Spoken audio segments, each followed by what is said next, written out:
And we are live. How's it going, everybody? This is Robbie Kenobi. I hope you enjoyed that little intro, and I want to personally welcome each and every one of you to my live Undertaker 25th anniversary career retrospective. 25 years ago, yesterday, on November 19th, 1990, the world was introduced to a new entity in World Wrestling Federation. He was a man simply known as Kane the Undertaker. 25 years later, we know him as one of the greatest in-ring performers of all time, simply known as the Undertaker. And this Sunday, of course, at Survivor Series, we will celebrate 25 years of the Undertaker. And there was no way I was going to miss this opportunity.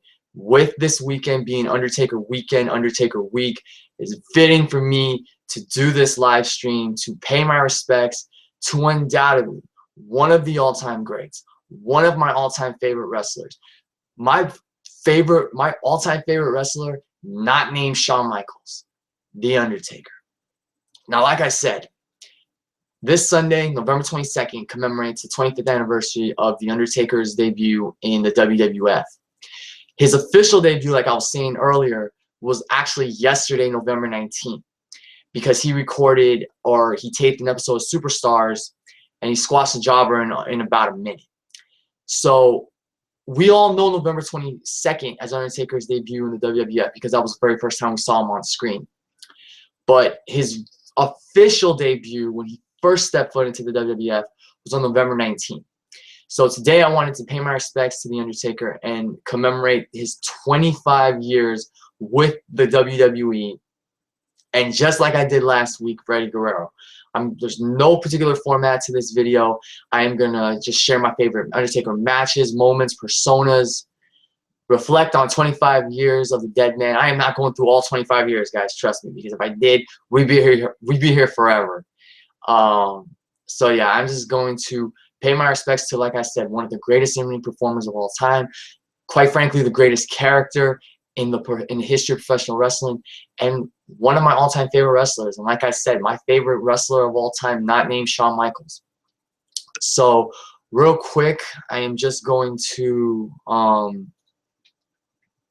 tweet this link out, of course, to my friends, my brothers in the YouTube wrestling community. Get this video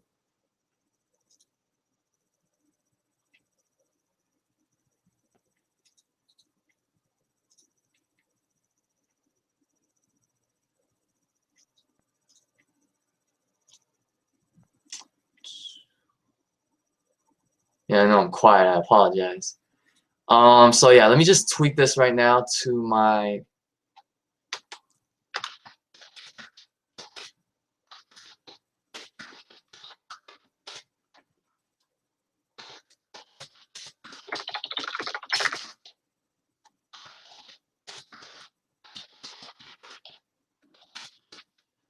All right, tweak that to a few friends.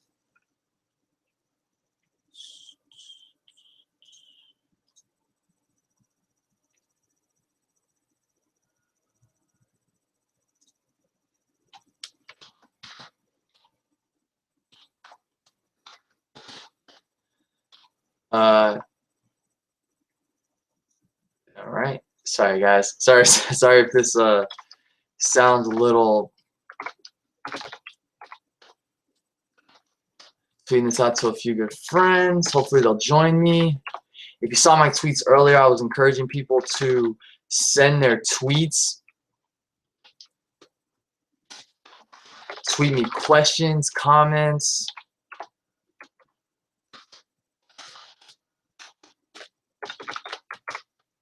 All right. All right, guys. So I've tweeted the link twice. I have a viewer. Thank you for joining me. And like I was saying, if you guys are following me on Twitter, I was tweeting out just saying, you know, tweet me questions for this live stream. Tweet me your favorite Undertaker moments, matches, personas. Use the hashtag Undertaker25 if you're watching this live. You can leave a comment, of course, in the comment section, or you can tweet me at Robbie1Kenobi, spelled the same way as on my YouTube channel. So yeah.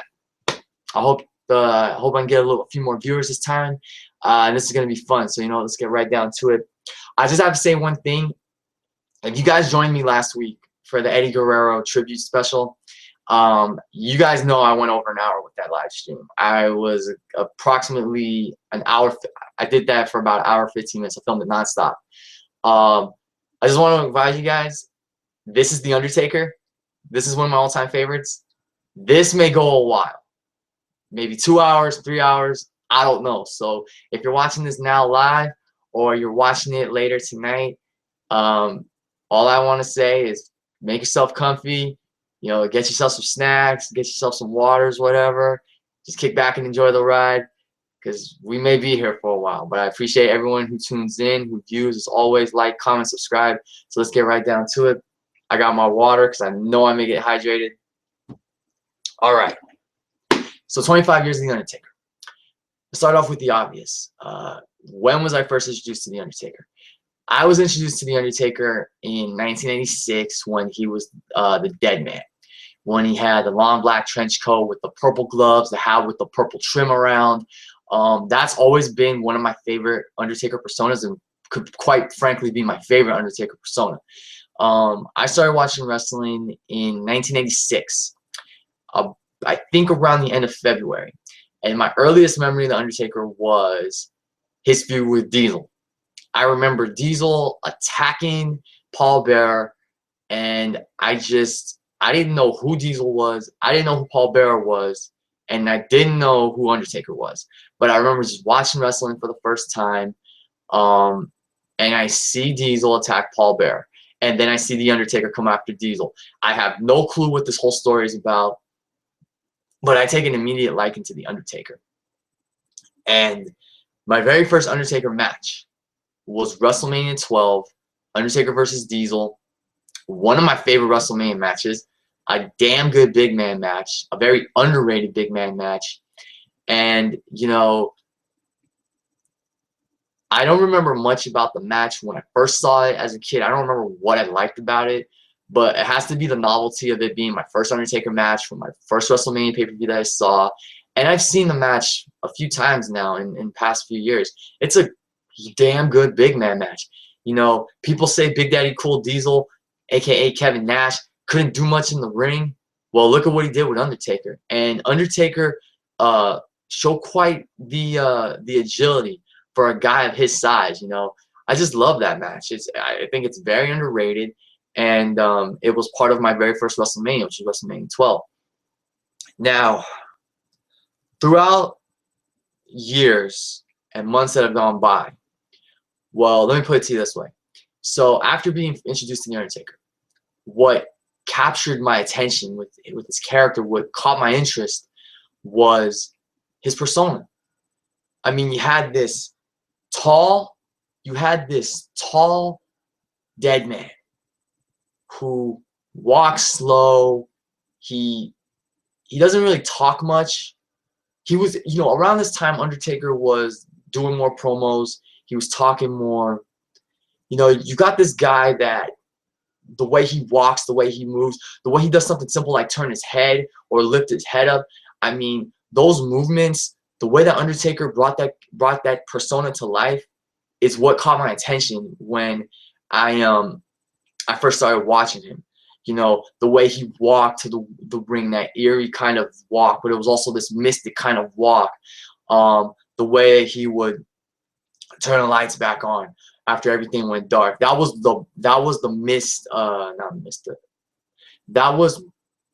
mysticism. That added to the myth of the Undertaker, the mysticism, so to speak, when the lights would go out and then you would see these purple clouds and I would walk Undertaker and he walked slowly, and that aura he would generate when he would walk. And like I said, it was kind of creepy, it was kind of eerie, but it was so cool how he did it. And then he would turn the lights back on by raising his hands. He'd slowly walk into the ring, take his coat off, the way he'd take his hat off. That was just awesome. And then in the ring, Undertaker was quite the big man. It wasn't until 1997 that Undertaker started to become more agile and really show how agile he could be by, like, executing the dead man dive, how he would fly for someone of his stature, his height. But I was always amazed by Undertaker walking the rope, going old school. I loved when he would do the choke slam. I loved when he would do the tombstone. The tombstone pile driver to this day is still like one of my favorite, if not my favorite finisher of all time. And then after the matches, at the end of a match, when he would get down on one knee and he would raise his arm, the way I was doing it like earlier, and how he would accept the urn from Paul Bearer, he would accept the power of the urn. Undertaker was just quite an enigma for his time. And you look back at when he first debuted in 1990 as the Western Mortician, he was scary. He would scare kids to death. I remember kids like covering their face, covering their eyes because they didn't want to see Undertaker. When you first saw this guy and he had like those dark bags under his eyes, he just looked like this very, very, not decrepit, but he looked this very creepy human being that, just didn't seem from this world. He didn't seem worldly, if that makes sense. But that persona was great. That was the original Undertaker, and he made that persona work. He was the master of the no-sell. You hit him, you couldn't phase him. You hit him again, you couldn't phase him. You knock him down, he's right back up. Undertaker, when he first debuted in 1990, was awesome. And, anybody else given that gimmick would have failed, unfortunately. Undertaker took that gimmick and he made it like $1,000,000. He made that gimmick one of the all-time greats, probably the greatest gimmick ever in the history of professional wrestling. Going back to my earliest memories of Undertaker in 1996, so after he beat Diesel, he embarked on a feud with Mankind. And this is the feud that really made me an Undertaker fan, because this is when I started to feel sympathy for the Undertaker, in a sense of, you have this newcomer named Mankind. He's deranged. He is sadistic. He is getting Undertaker's number every time. He's one-upping the Undertaker, The very first time I saw Mankind, I was freaked out by him because of the mandible claw. I remember he attacks Undertaker the night after WrestleMania 12. He chokes him out with the mandible claw. I remember Undertaker gagging, and seeing that freaked me out, and I was concerned for the Undertaker. And I think the best characters in WWE are the ones you can relate to, so to speak, or you can grow sympathy, you can develop sympathy for. Undertaker at that time seemed unbreakable. He seemed invincible, although he had lost. Like, you had never seen Undertaker get one up or getting or having someone constantly have his number like that. Mankind got his number multiple times. He'd attack him. I remember In Your House Beware of Dog 2, the casket match between Undertaker and Goldust. Mankind's in the casket. He traps, he shoves the mandible claw down Undertaker's throat, locks Undertaker in the casket. I mean, no one got Undertaker's number as many times as Mick Foley did when Mick Foley was Mankind. And that's what made him the perfect foil for Undertaker. And that's what made Mankind a great villain, because as an Undertaker fan myself, I wanted to personally see Undertaker kick the crap out of Mankind. They had a match at King of the Ring 1996. Mankind beat The Undertaker. I was a little disappointed. I didn't cry, but I was a little disappointed because I wanted Undertaker to win. And their feud kept going. Their feud was great. One of the best feuds of that era. And that feud put Mick Foley on the map. That made him destined for greatness. For Undertaker, that further enhanced his legacy and how great he was. And of course, he'd have many more accolades later on in his career. But the Undertaker-Mankind feud is the first real big feud I got into of Undertaker's, and the feud that like really made me an Undertaker fan because of how many times Mankind was getting his number, how many times Mankind had him beat, and how many times I really wanted to see Undertaker just get one over on Mankind. And what I remember the most about King of the Ring 1996 was Undertaker's entrance. He doesn't come out from he doesn't make his usual entrance. Mankind's waiting. Lights come back on. Undertaker's perched on the top turnbuckle, dives on the Mankind, throws him into the turnbuckle, and starts hammering the hell out of him. Loved it. Best freaking intro into a match ever, in my opinion, or maybe one of the best in wrestling history. I mean, I would reenact that at home. I loved that, the beginning of that match so much. And that was how much I wanted to see The Undertaker kick the crap out of Mankind. And that's what made that feud great. That's what made Mick Foley great as the character. He played a hell of a heel. He was the perfect foil for Undertaker. I believe Undertaker saw something in Mankind, and that's why he wanted to. That's why they were put together. And the feud just kept going from there. They would constantly get involved in each other's matches. They'd fight all over the arena, just like they did at In Your House International Incident in July. And that set the stage, of course, for their Boiler Room Brawl at SummerSlam, which was brutal. And then, of course, that was the night where Paul Bearer turned his back on The Undertaker. And I was shocked by that. And that made me even more of an Undertaker fan because, once again, I had the sympathy for The Undertaker. He's embroiled in this war with Mankind. They're beating the hell out of each other from the Boiler Room inside the Gund Arena until they get to the arena. And I believe the match was actually taped earlier in the day, and then they filmed everything else live. So here's The Undertaker, who uses the ropes to throw Mankind off the apron onto the concrete. And if he gets into the ring, he's trying to claim the Urn of Souls from Paul Bearer. Paul Bearer won't give him the Urn of Souls. And then Paul Bearer starts slapping The Undertaker and slapping The Undertaker. And remember, Paul Bearer had been at The Undertaker's side since early 1981, I think, until that time. So for about 5 years, they had been together. They had that partnership. And Paul Bearer was undoubtedly The Undertaker's best manager. And really, he was Undertaker's only manager. And he was the perfect fit for Undertaker.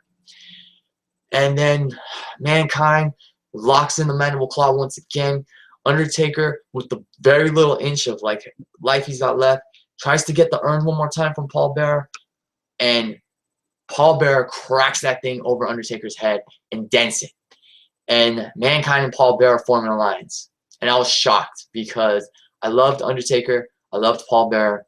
And that was hard, and it was sad to watch one of my favorites at that time, and who still is one of my favorites to this day, just get beat like that, you know? And then the feud continued. Yeah, the Druids come out. They carried The Undertaker off. I honestly didn't know what was going to happen to Undertaker at that time. I thought he was done. And then the next night on Raw, the Druids return. They lay Undertaker on the floor, on the concrete. Paul Bearer and Mankind are in the ring. They cut this promo. Undertaker sits up. He raises the lights again and goes after Mankind and Paul Bearer, continuing their feud, which culminated. Well, didn't culminate because they had another match after this, but then it led to the Buried Alive match in 1986 at In Your House Buried Alive. Great freaking match. Undertaker finally got one over on Mankind, and then You had the Executioner come out, crack a shovel over Undertaker's head or his back, whatever. And then you got guys like Triple H, who was Hunter Hearst Helms at the time, Goldust, uh, Crush, Mankind, the Executioner himself, burying the Undertaker. And that was pretty much it. You know, everybody thought Undertaker was done for sure after the way he was buried alive. And then you have that iconic moment of a thunderbolt, of like lightning, you know, a storm brewing in the arena, and lightning striking the grave, and Undertaker's hand coming out like this and moving, you know, sensing that Undertaker is not buried alive. He's not dead. He's still alive. And then in 1980, and then in Survivor Series 1996, a month later in November, Undertaker returned as as a new incarnation of the Dead Man, which was when he had that Batman-style entrance coming down from the rafters in Madison Square Garden, and that freaking entrance was epic. He had the bat wings and everything. So this was another evolution of Undertaker's character. And one thing about Undertaker that's been so unique over these 25 years is how he's been able to evolve with how his character's been able to evolve from the Western Mortician to the Dead Man to the Lord of Darkness to the Ministry of the leader of the Ministry of Darkness to the American Badass and so forth. Undertaker has been able to evolve and take the same, practically the same gimmick and evolve. And it never got stale. It's still the greatest gimmick, like I've said before, in all of professional wrestling. So that was really cool to see. And then he went from wearing like wristbands, these taped wrist gauntlets, to wearing gloves, which was another evolution of his character. You know, there have been so many Undertaker personas in these 25 years. You know, my favorite has to be the Dead Man from 94 to 98, or from August 94 to October 96, because that was when I first got into got into the Undertaker and was first introduced to him. Undoubtedly, the Dead Man, or I was going to say Lord of Darkness, was an even bigger expansion of Undertaker's character, because during that time he had like some of the best feuds ever. He had the feud with Kane, which I'm going to get into in a little bit. He continued the feud with Mankind. We all know what that led to. He had a feud with Stone Cold Steve Austin. He also had the feud with Shawn Michaels. And I'm trying to think of one other feud he had as Lord of Darkness. I don't know if the Bret Hart feud counts, if that was during Undertaker's time as Lord of Darkness. But Lord of Darkness is when Taker had his best feuds. Actually, I think, yeah, it does count. And to quote We Are Pro Wrestling, this is when we learned more about the mystique of the Undertaker kayfabe-wise. We found out he had parents. We found out he had a brother. We found out that he accidentally set the funeral home that he lived in on fire and killed his parents. We found out he allegedly killed his brother in that same fire. And like I said, I'm going to get to that feud in a little bit, and we all know where that came from. But we were starting to see more of Undertaker, somewhat of a human side of Undertaker as Lord of Darkness.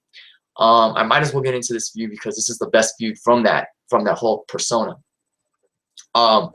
So going back to the Undertaker Mankind feud, Undertaker beat Mankind again in Survivor Series 1986. Executioner got involved, and then Undertaker took care of him at In Your House. It's Time in December of 1996. So after the Undertaker won the WWE Championship at WrestleMania 13, he engaged in this feud again with Mankind, and Mankind made it personal by throwing a fireball in Undertaker's face. When that happened, I thought it was real. That fireball looked real. I thought Undertaker's face was badly burned. So they had a great match at In Your House with Undertaker in April of 1987. I think that's the hidden gem of their feud, because people remember the King of the Ring match, the Boiler Room Brawl, Buried Alive, Hell in a Cell, but they don't talk about Revenge of the Taker. That match was awesome. I thought that match was great. I loved it. It had the spot where Undertaker hit Mankind with steel stairs, knocked him off the ring apron, head first through one of the announcers' tables, and he looked like a human dart just sticking out of that table, of the broken remnants of that table. So Undertaker wins the match with a tombstone. Then he goes after Paul Bearer. He starts pounding on Paul Bearer. Then he grabs the flash paper and the lighter to produce a fireball. Undertaker botches the fireball, but he gets part of it blown up in Paul Bearer's face. And I was happy for that because I wanted to see Undertaker get his revenge, and Undertaker got his revenge. He finally got one over on Mankind. He finally gave Paul Bearer what he had coming. So after that, Undertaker continues his reign as WWF champion. Paul Bearer returns, not with the white ghastly face paint, but his regular face. And he vows to return, that he vows to have the Undertaker return to him. He will make Undertaker return to his side. And if he doesn't, he will reveal a deep, dark secret the Undertaker's been hiding for so many years. So he's basically blackmailing the Undertaker. He returns as Undertaker's manager. And he makes Undertaker do I can't remember what exactly, but he makes Undertaker do things. He's blackmailing him, basically, because if he doesn't do it, he will reveal a secret. Undertaker finally has enough, breaks away from Paul Bearer, and Paul Bearer reveals the secret. That Undertaker used to live in a funeral home, and as a child, he played with fire, and he accidentally burned down the funeral home he lived in, and he accidentally killed his mother, father, and younger brother, who was named Kane. Undertaker is livid, and he goes after Paul Bearer, and I remember this segment. This was a crazy segment. He grabs Paul Bearer by the throat. He's got him down. He's ready to kill him. He threatens him. He says, "Tell the truth. I'll kill you if you don't tell the truth." And he is like yelling this in Paul Bearer's face, and he's like ready to literally kill Paul Bearer.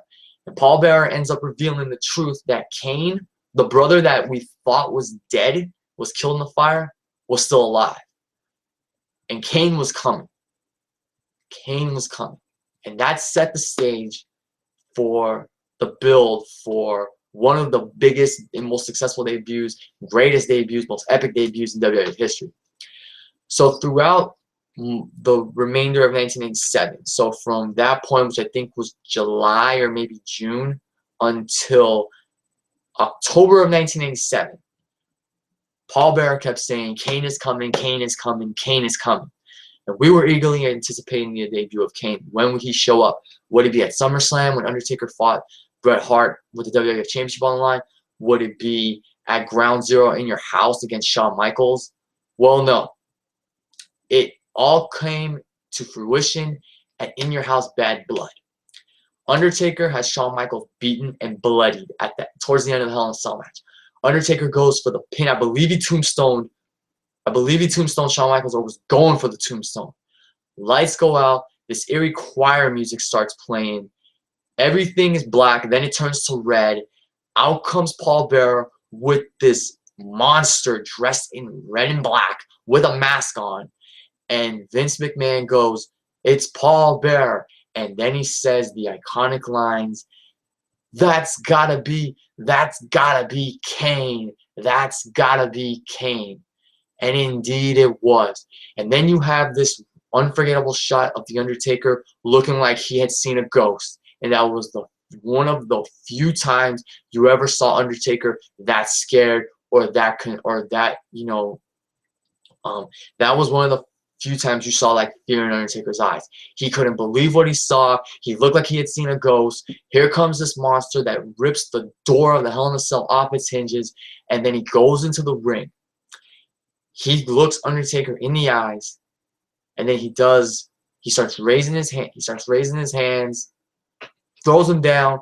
Fire from all four ring posts emerge. Kicks Undertaker in the gut, turns him around, tombstone pile driver, and allows Shawn Michaels to get the pin, thus planting the seeds for the Undertaker-Kane feud that ultimately culminated at WrestleMania 14 in one of the best big man matches ever, one of the best big man matches in the history of WrestleMania. I mean, that build was awesome, and that payoff was awesome with Kane emerging. And Kane was scary. Remember when Undertaker first debuted? He was scary as the Western Mortician. Then you saw Kane, and even though he wore a mask and wore like a bodysuit, he was scary too, just because of what he could do. He could produce fire from the turnbuckles. He could produce lightning from his hands. He even set a cameraman on fire with that lightning. That's how scary Kane was. He was Undertaker's equivalent, but he was darker than Undertaker. And at this point, Paul Bearer says, your brother wants to face you. Face your brother, Undertaker. And Undertaker refused to fight Kane. He said he would never fight his flesh and blood. He would never fight Kane. And Kane kept provoking him. He would slap him. He would just push him around. There was one point where it looked like Undertaker was going to finally stand up to Kane when he prevented Kane from attacking him, but he just didn't. Undertaker didn't want to fight Kane. And then there was a time when Undertaker was feuding with DX, and he was going after Shawn Michaels in the WWE Championship. And DX kept getting Undertaker's number with you know, 2-on-1 assaults. And then at one point, it looked like Kane and Undertaker were going to unite. Because when Undertaker was getting pounded, when DX was just beating him down, out came Kane to clean house. Out came Kane. I like how that rhymed. But anyway, out comes Kane. And Kane fights off DX. And Undertaker can't believe it. And Kane walks up to the top of the ramp, turns around, and he extends his hand like this to Undertaker. And then Undertaker gets down on one knee, and he does his trademark pose. Fire comes from the turnbuckle pose. I'm sorry, I don't know why I can't say turnbuckle pose. And it looked like the Brothers of Destruction were going to unite. It looked like this whole family feud was put on hold. Until Royal Rumble 1998, when 10 other guys came out and started beating down on Undertaker. And we're going to try to shove him in the casket. And out came Kane. And Kane fended off everybody. And when it looked like the Brothers of Destruction were about to unite once again, when it looked like all was well between them, Kane turns his back on Undertaker. He beats him down, chokeslams him into the casket. DX locks the casket and gives Shawn Michaels the victory. And then Paul Bearer and Kane roll the casket out to the entrance, you know, by the entranceway at Royal Rumble, you know, 98. And they start chopping the casket with fire. They start pouring gasoline all over the casket, and they light the casket on fire. And the Undertaker was in the casket. And then they extinguished, well, you know, personnel extinguished the casket. They open the casket. Undertaker's not there. Now, keep in mind, at this point, I really thought Undertaker was gone because I didn't know wrestling was sports entertainment. I didn't know it was scripted. I didn't know it was predetermined. So, obviously, there was a trap door where Undertaker could escape and you know, he wouldn't get burned. Or that casket had to have been fireproof and he was safe anyway. But once again, when a character draws you in like that, and you become emotionally attached to him, and you develop that sympathy for him, you know that character is doing something. You know that person's doing a lot right with the character. You know that character is ultimately, how do I say this? Basically, you know that character has an impact. That character can make an impact, and that's what makes Undertaker one of the greatest. And don't get me wrong. What also made Undertaker great was his in-ring performances. He was a hell of a competitor. And like I said, his agility to dive over the top rope the way he would onto whoever his opponent was. That was a testament to who Undertaker was as a competitor and an athlete. So going back to the Kane feud. Kane is loving. Paul Bearer, you know, cherishing the fact that Undertaker is gone. Kane has pretty much destroyed the Undertaker. He sent the Undertaker to hell. Until one night on Raw, when a casket comes out, a lightning bolt hits the casket, and the Undertaker returns. And Undertaker proceeds to just cut Kane to shreds with this vicious dark promo. And he says, "Welcome to hell, little brother." And then he says he'll walk through the fires of hell. Kane tries to set Undertaker on fire again, and Undertaker walks through fire and says, "I will fight. I will walk through the fires of hell to fight you, Kane, and you will rest in peace." And that ultimately set the stage for WrestleMania 14. Like I said, great match between Undertaker and Kane. One of the best big man matches in WWF/E history. One of the best big man matches in professional wrestling. And one of the best big man matches in the history of WrestleMania. I love that match. What Undertaker and Kane did in that match was great. And then they would meet up once again at Unforgiven in your house that April in 1988 for the first ever Inferno match. And when this match was announced, I was concerned because the whole point of this match is you light your opponent on fire. So I'm concerned that if Undertaker loses, he's going to get lit on fire. And I'm thinking, well, they'll light his body on fire and he's screwed at this point. But no, Undertaker and Kane go out there, have another great match. There's that classic moment of Undertaker diving over the flames onto Kane and Vader on the outside. And then Undertaker, of course, kicking Kane into the flames and Kane's right hand getting set on fire. Kane winning Kane losing, and to quote JR, burning in Undertaker hell. Great match, man. Great moment.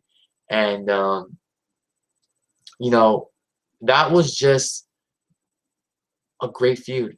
You know, Undertaker and Kane have had other matches since then, but that key feud, that iconic feud in 1998 from 97 to 98 was great. And they only had 2 matches. But the build, the delivery, and the payoff was ultimate. I mean, was awesome. Excuse me. You couldn't have done that feud any better. So, you know, some of my other favorite Undertaker feuds, the feud with Shawn Michaels from 97 to 98, and then the feud from 2009 to 2010. My 2 favorite wrestlers of all time engaged in some of the best battles in WWE history. You know, I remember more the WrestleMania matches because those were just incredible matches. The first match at WrestleMania 25 is my favorite. I think it's the better of the 2 because it has that magic. And if you remember the build, Shawn Michaels was getting Undertaker, was one-upping Undertaker every time. He had Undertaker's number more than once. He super kicked him. He super kicked him at the end of a match. He kicked a tombstone with 16-1 engraved on it into an empty grave. He held a funeral for Undertaker's streak. He came dressed as Undertaker in all white, complete with the hat and gloves. Shawn Michaels was doing what Undertaker would do to his opponents, and that was play mind games and get inside their head. So what made that match so special to me was the fact that I thought Shawn Michaels was going to actually break the streak, and I wanted Shawn Michaels to break the streak. I love Taker. It was nothing personal, but I wanted Shawn to personally break the streak. I wanted him to personally break the streak. And it didn't end up happening, but I had no problem with that because they delivered an incredible match. The sight of Undertaker catching Shawn Michaels while he tried to skin the cat and then tombstoning Shawn after like a 22-minute match, and then Undertaker covers him. 1, 2, no way. Shawn Michaels, to the shock of everyone, including the Undertaker, kicks out of the tombstone, and you see that face, that shocked look on Undertaker's face, that face of concern that he can't keep this guy down. And you have to keep in mind, at that point, only Kane and Edge had kicked out of the tombstone. But with Edge, he got tombstone. There was no referee. Charles Robinson dashed like he had never dashed before in his life down the ramp at WrestleMania 24, slid into the ring. Edge had time to kick out. With Kane, he kicked out right after both tombstones. With Shawn Michaels, he kicked out and everybody thought he was done. And the match was still great to that point. And like I said, nobody else had ever kicked out of the tombstone right away like that. Everybody else, if you got tombstone, you were done. Except for Triple H too at WrestleMania 17 because there was no referee again. But in matches where there was a referee who was not knocked down or knocked out, Kane's the only one to ever kick out of the tombstone right after he got drilled before Shawn Michaels did it. And then that moment of Shawn going for the moonsault, Taker catching him and drilling him with the tombstone piledriver. Just incredible stuff, you guys. You know what I'm saying? And then they had a rematch at WrestleMania 26 next year in 2010 in Arizona, I believe. And that was another incredible match. But I don't feel like it topped the previous match because the previous match, like I said, had that magic. You didn't know if Shawn was going to break the streak. You didn't know if Taker was going to leave 17-0.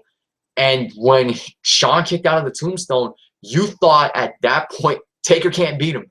What does Taker have to do to beat this guy? But once again, they had another incredible match. This time, the streak was going up against Shawn Michaels' career, and I did not know if Shawn Michaels was going to actually lose. There was part of me that didn't want the streak to end, but there was part of me that did not want Shawn Michaels to retire. But I read reports going into WrestleMania 26 around that time that he was going to retire, that match was going to most likely be his last match. They went out there. Shawn got tombstoned. He kicked out. Undertaker was going to finish him, but then he didn't want to. Shawn says, "Finish me." He does the throat slash like that. And then Undertaker doesn't want to do it. And Shawn gets back up to his feet, slaps Undertaker. Undertaker, with those eyes, turns Shawn around for the tombstone, jumps up, drills him. 1, 2, 3.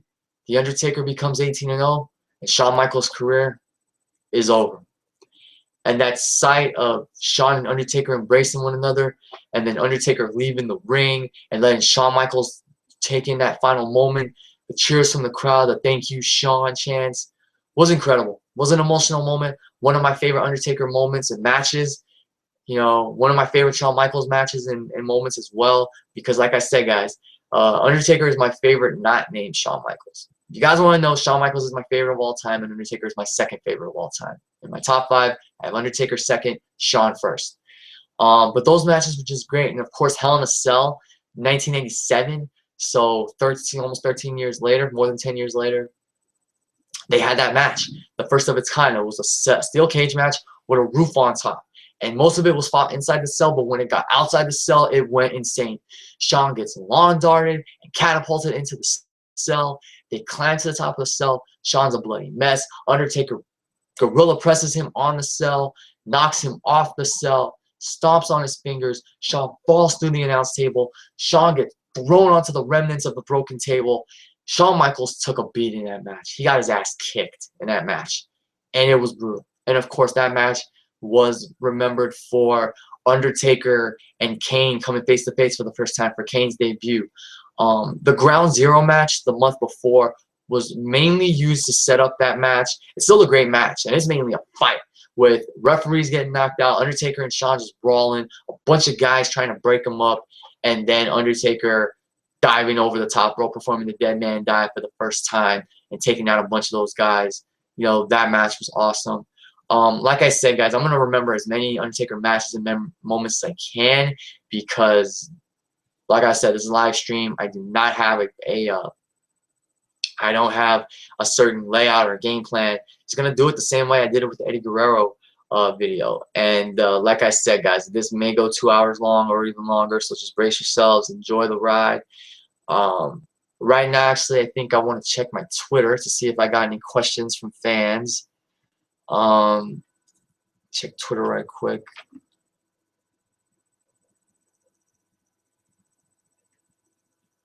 Okay, a shout out to Breatha35 as always. Guy just tweeted me, "Hey Breatha, somebody too sweet, man."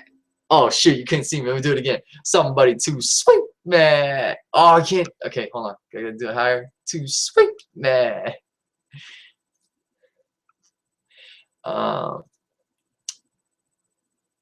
No comments in the comment section yet. I did send this out to a few of my, like I said, brethren here in the YWC. So going back, I left off with Shawn and Undertaker's feud being one of my favorites. What I also liked about this feud, was the 2 encounters they had at the Royal Rumble. If you guys remember in one of the videos I did, it was a fan challenge. I was asked what's my favorite Royal Rumble moment, and I said the Shawn Michaels Undertaker encounters from 2007 and 2008. Think about those encounters. Almost 10 years after Shawn and Undertaker first met at Royal Rumble, last met at Royal Rumble 98 in the casket match. They're the final 2 of the 2007 Royal Rumble match, and they go out there and they just have an incredible final face-off for 5-7 minutes. And you know, part of me wanted Shawn to win, part of me wanted Undertaker to win. When Shawn was getting ready for Sweet Chin Music, I was like, hit him with this, hit him with it, hit him, because I wanted to see Shawn Michaels in the main event. of WrestleMania 23. But Undertaker countered. He backdropped Shawn, won the Royal Rumble. Incredible finish, great finish. Was happy for Undertaker. He finally won the Royal Rumble match, because had Shawn won, he would have won 3. And that would have made him only the 3rd man to win 3 Royal Rumbles in WWE history. And what was so great about that was 1 year later in Madison Square Garden, you have Undertaker come out number 1, Shawn Michaels come out number 2. And for the 2 minutes they went at it, although it may have not been as climactic or exciting or epic as the 2007 encounter, you still had 2 of the all-time greats going at it and planting the seeds for WrestleMania 25 the next year in 2009, and then setting the seeds again for WrestleMania 26 in 2010. That was awesome. I remember saying that I thought Eddie and Chris Benoit starting off in 2005 was one of the best starts to a Royal Rumble match. Undoubtedly, Undertaker and Shawn Michaels was the best finish, and they may have had one of the second best starts to a Royal Rumble match, just because they finished the last. I think they're the first to ever finish the previous match and start the current match. So that was awesome. Now, one persona of Undertaker's that I don't remember a lot about, but I remember some parts, and he did well with this persona, was the Ministry of Darkness. And this was Undertaker at his darkest and most satanic. So basically, in 1998, Undertaker got buried alive by Stone Cold Steve Austin at the Rock Bottom pay-per-view in December. He returns in 1999 with this long, dark black robe, and he's got Bradshaw and Farouk as his minions. And then they kidnap Dennis Knight, a.k.a. Phineas Godwin, and they lay him out on, I don't remember if it was, no, it wasn't the Undertaker symbol. They have him laid out on like a table or something. And Undertaker slits his wrist and pours the blood flowing from that wound into a cup for Dennis Knight to drink. I just saw that clip recently. It's disturbing. It's creepy. It's eerie. But this was a testament to Undertaker embodying that dark persona, this very, very vile, sinister persona, to where he wants to claim people's souls and he wants to sacrifice people. He has Dennis Knight drink the blood in a chasel, and from that, or chasel, is that the word chasel? For like, you know, that cup you drink wine out of? Well, anyway, you have Dennis Knight at that point become Midian. Undertaker's minion Midian. And then Undertaker carves his Taker symbol on Midian's chest. I don't know if that looked real. That looked real, and that's what made that so freaking eerie, creepy, disturbing, and controversial. But Undertaker was quite the sinister persona as leader of the Ministry of Darkness. He would sacrifice certain people. Like at one point, he tried to sacrifice Ryan Shamrock. He hung her on his Undertaker symbol. He hung Austin on that symbol. He hung Stephanie McMahon on that symbol and tried to marry her in what was known as the Black Wedding. I mean, that was great stuff, and that was some really, really intense stuff there too. You know, Undertaker had Gangrel and the Brood. You know, they were part of the Ministry of Darkness. Gangrel, Edge, and Christian. Undertaker was just very dark and very sinister as a Ministry of Darkness. And he won the WWF Championship from Stone Cold Steve Austin during that time. He'd lose it back to Austin later in, a month later in June.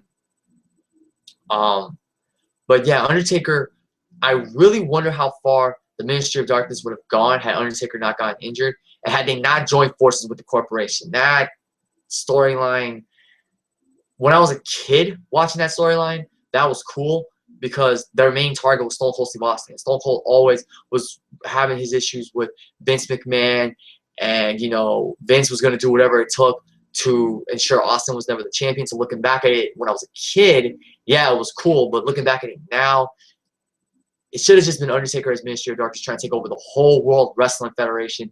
Maybe he could have had Vince McMahon, just Vince McMahon, not the freaking corporation. Maybe he could have had Vince be the higher power in their attempt to thwart Austin. and then I don't know where you go from there. But I just always wondered what the Ministry of Darkness could have been had Taker not gotten injured, had to take time off for the rest of 1999. I do remember he had a small partnership with Big Show. They won the tag team championships from X-Pac and Kane at SummerSlam '99. And I was, you know what's funny was Big Show was feuding with the Ministry at one point, and then he joined forces with Undertaker. If I was writing, and this is, you know, Vince Russo was doing the writing for the Attitude Era, so kudos to him for the great stuff he provided us with, that he produced. I can't say I would write something better than Vince Russo, but I'm just saying if I was writing that, I would have kept Big Show far away from Undertaker and the Ministry of Darkness, because keep in mind, Undertaker and Big Show had a brief feud where Big Show was going for the championship and he freaking chokeslammed the Undertaker through the ring. You know, he sent the Undertaker he chokeslammed the Undertaker to hell. So they're now partners. It's kind of like, what's the logic in that? So I'm just saying, if it was me, I would have kept Big Show far away from Undertaker and then have him return and align himself with Undertaker. But their partnership was cool because they were two very dominant giants. And it's like, how are you going to stop the Big Show and the Undertaker? Especially the Big Show. Like, Undertaker, you can body slam. Big Show, not that easy. It's not that easy to body slam this dude. But yeah, Taker and Big Show won the tag team titles twice as a team. And then they lost them back to the Rock and Sock Connection, which that was a good feud. That was an entertaining feud for the short period it went. It involved a Buried Alive tag, the first ever tag team Buried Alive match, where Big Show threw Mankind like so freaking far into the grave. I mean, that was insane. And then after that, Taker had to take time off due to injury. And that, of course, was when he started debating whether he was going to return or not to wrestling. And then he takes a ride. He takes one last ride on his motorcycle, because Taker's a motorcycle enthusiast. And he says to himself, you're the big dog. You'll return to your yard and you'll take that last ride. And from there, the American Badass gimmick was born. And what made that gimmick unique was it was a reflection of who Mark Calloway is. He's a motorcycle enthusiast.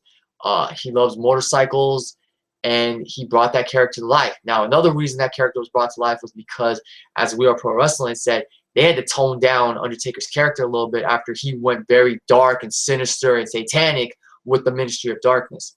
So, as that went on,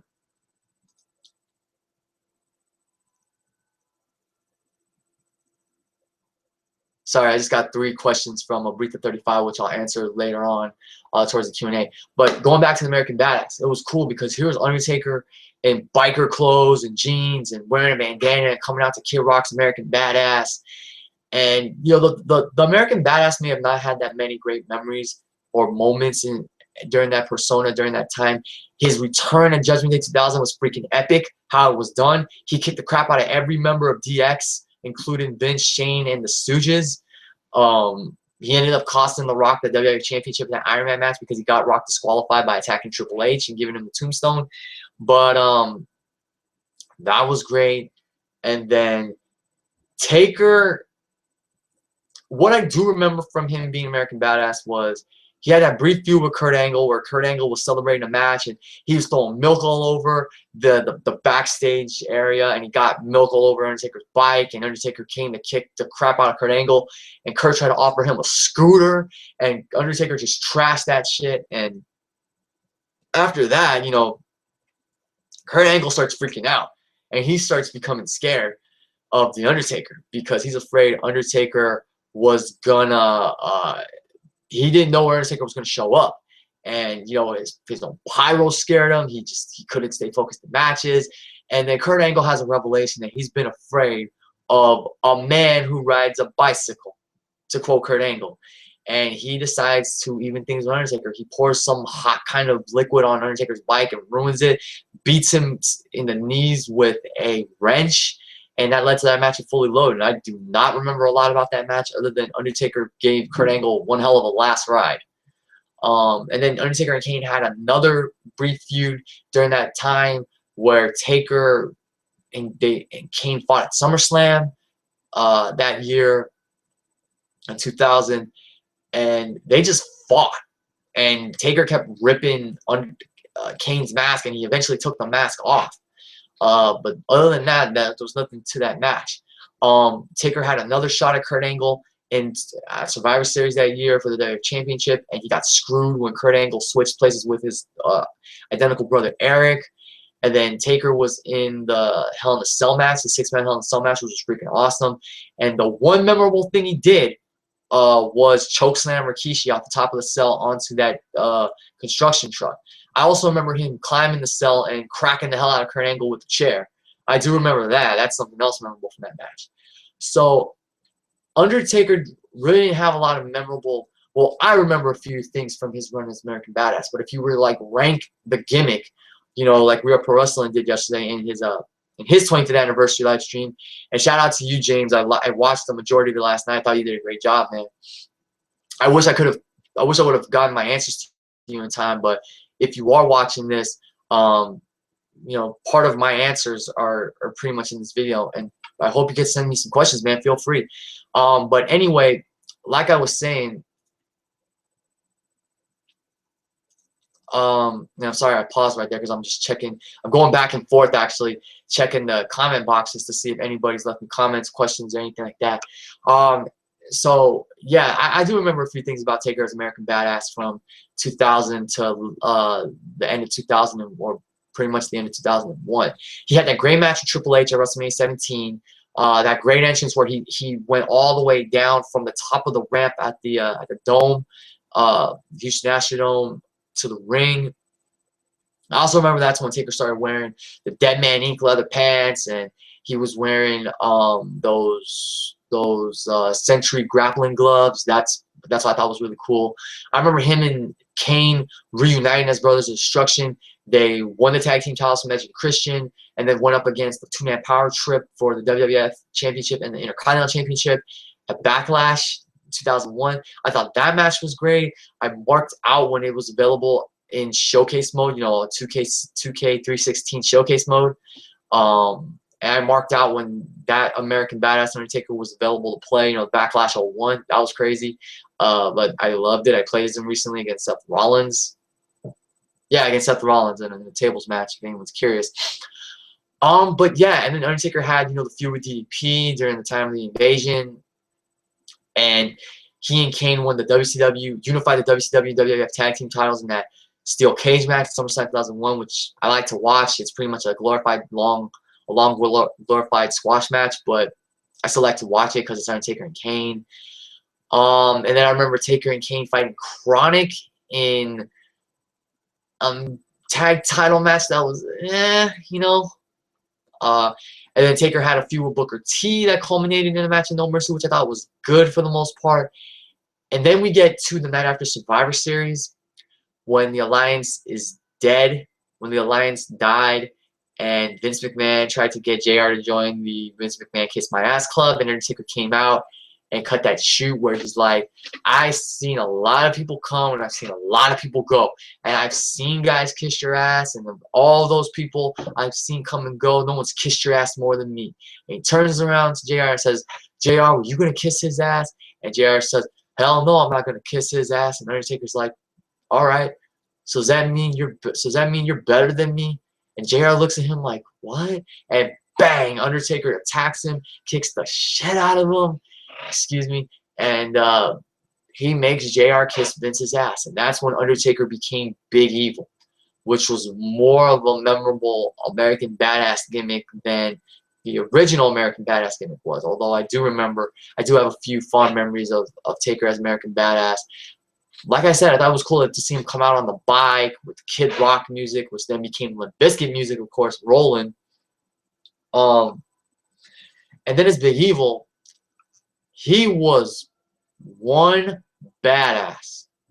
He was a mean mother effer because he wanted respect, and if you didn't give him respect, he beat the hell out of you until you gave him respect. He beat the hell out of JR. He beat the hell out of Rob Van Dam. He beat the hell out of Maven. He beat the hell out of Ric Flair. And I'm gonna get to that match in a little bit because that was another one of my favorite matches. Undertaker and Ric Flair for WrestleMania 18. It was no disqualification match. Those guys bled. Ric Flair bled. Ric Flair's face was a bloody mask. It was a crimson mask at the end of that match. He took a superplex on the top rope. Undertaker just kicked the crap out of him. Flair fought back with a low blow and a pipe. You had that moment where Ric Flair's got Undertaker in the figure 4. Undertaker's like in pain. He's screaming. He lays back. Ric Flair's got a 1, 2, and then Undertaker sat right back up, and he had that look in his eyes, and Ric Flair had that oh shit look on his face, and Undertaker grabbed him by the throat, choke slammed him. That match was great, and that match, Ric Flair proved he could go. He could still go in that match. I know he had the match with Vince McMahon, the street fight at Royal Rumble like 2 months prior, but against a guy of Taker's caliber, that proved that Ric Flair could still go at that age. And the build-up was great too. Undertaker wanted a match with Ric Flair because Ric Flair cost Undertaker the match with the Rock at No Way Out in 2002. The month prior at No Way Out 2002, and Ric Flair didn't want to fight him, and Undertaker's like, well, I'll just have to see what I can do to change your mind, and he bloodies and batters Arn Anderson one night on Raw. Then he goes to visit David Flair at one of the training centers, and he beats the hell out of him, and he's sitting with his arm around David Flair, and David Flair is bleeding, and he's like, so what's it gonna be, Flair? Because I don't care how far I gotta go to get a match with you. He says, I wasn't going to take no for an answer. So what's it going to be, Flair? Because I don't care how far I have to go. And right there, I mean, that drove Ric Flair to his breaking point. And that was just how great Undertaker was as Big Evil. I mean, the way he annihilated and assaulted Maven after Maven eliminated him from the Royal Rumble match that year. Keep in mind, he was eliminated by Maven. Who's Maven, for some of you that may not know? Well, he won a competition called Tough Enough. You may have heard of it. It just happened recently. And Maven was the Tough Enough champion. And the Tough Enough champion, who was a male, would get to compete in the Royal Rumble match that year. So Maven got to compete. He came out after Undertaker was kicking the crap out of everybody, including the Hardy Boys. And Maven comes out, and everybody thinks Maven's gonna get slaughtered. He's gonna be out of there in no time. What ends up happening? Lita gets involved. Undertaker pie faces her off the apron. The Hardy Boys, who were previously eliminated, come back in. They try to fight off Taker and get back at him for what he did. Hardy Boys get eliminated. Undertaker tells him, "Get your ass out of my ring." And right after that, Maven comes from behind, drop kicks Undertaker over the top rope, and eliminates the Undertaker. And JR marked out for that moment. The way he called that moment was crazy. And then you have Undertaker's look like, you gotta be kidding me. This little pipsqueak eliminated me, and he was pissed. And Maven had that look in his face like, oh crap, like, hey, I don't want any trouble. What ends up happening? Undertaker busts him open with a violent steel chair shot. He throws him headfirst to a popcorn vendor, or a popcorn vending machine. Not a vending machine, one of those little popcorn carts, And then I remember Undertaker grabbing a handful of popcorn and eating it. And Jerry the King Lawler says, "You want some butter on that?" I think it was Orville Redenbacher.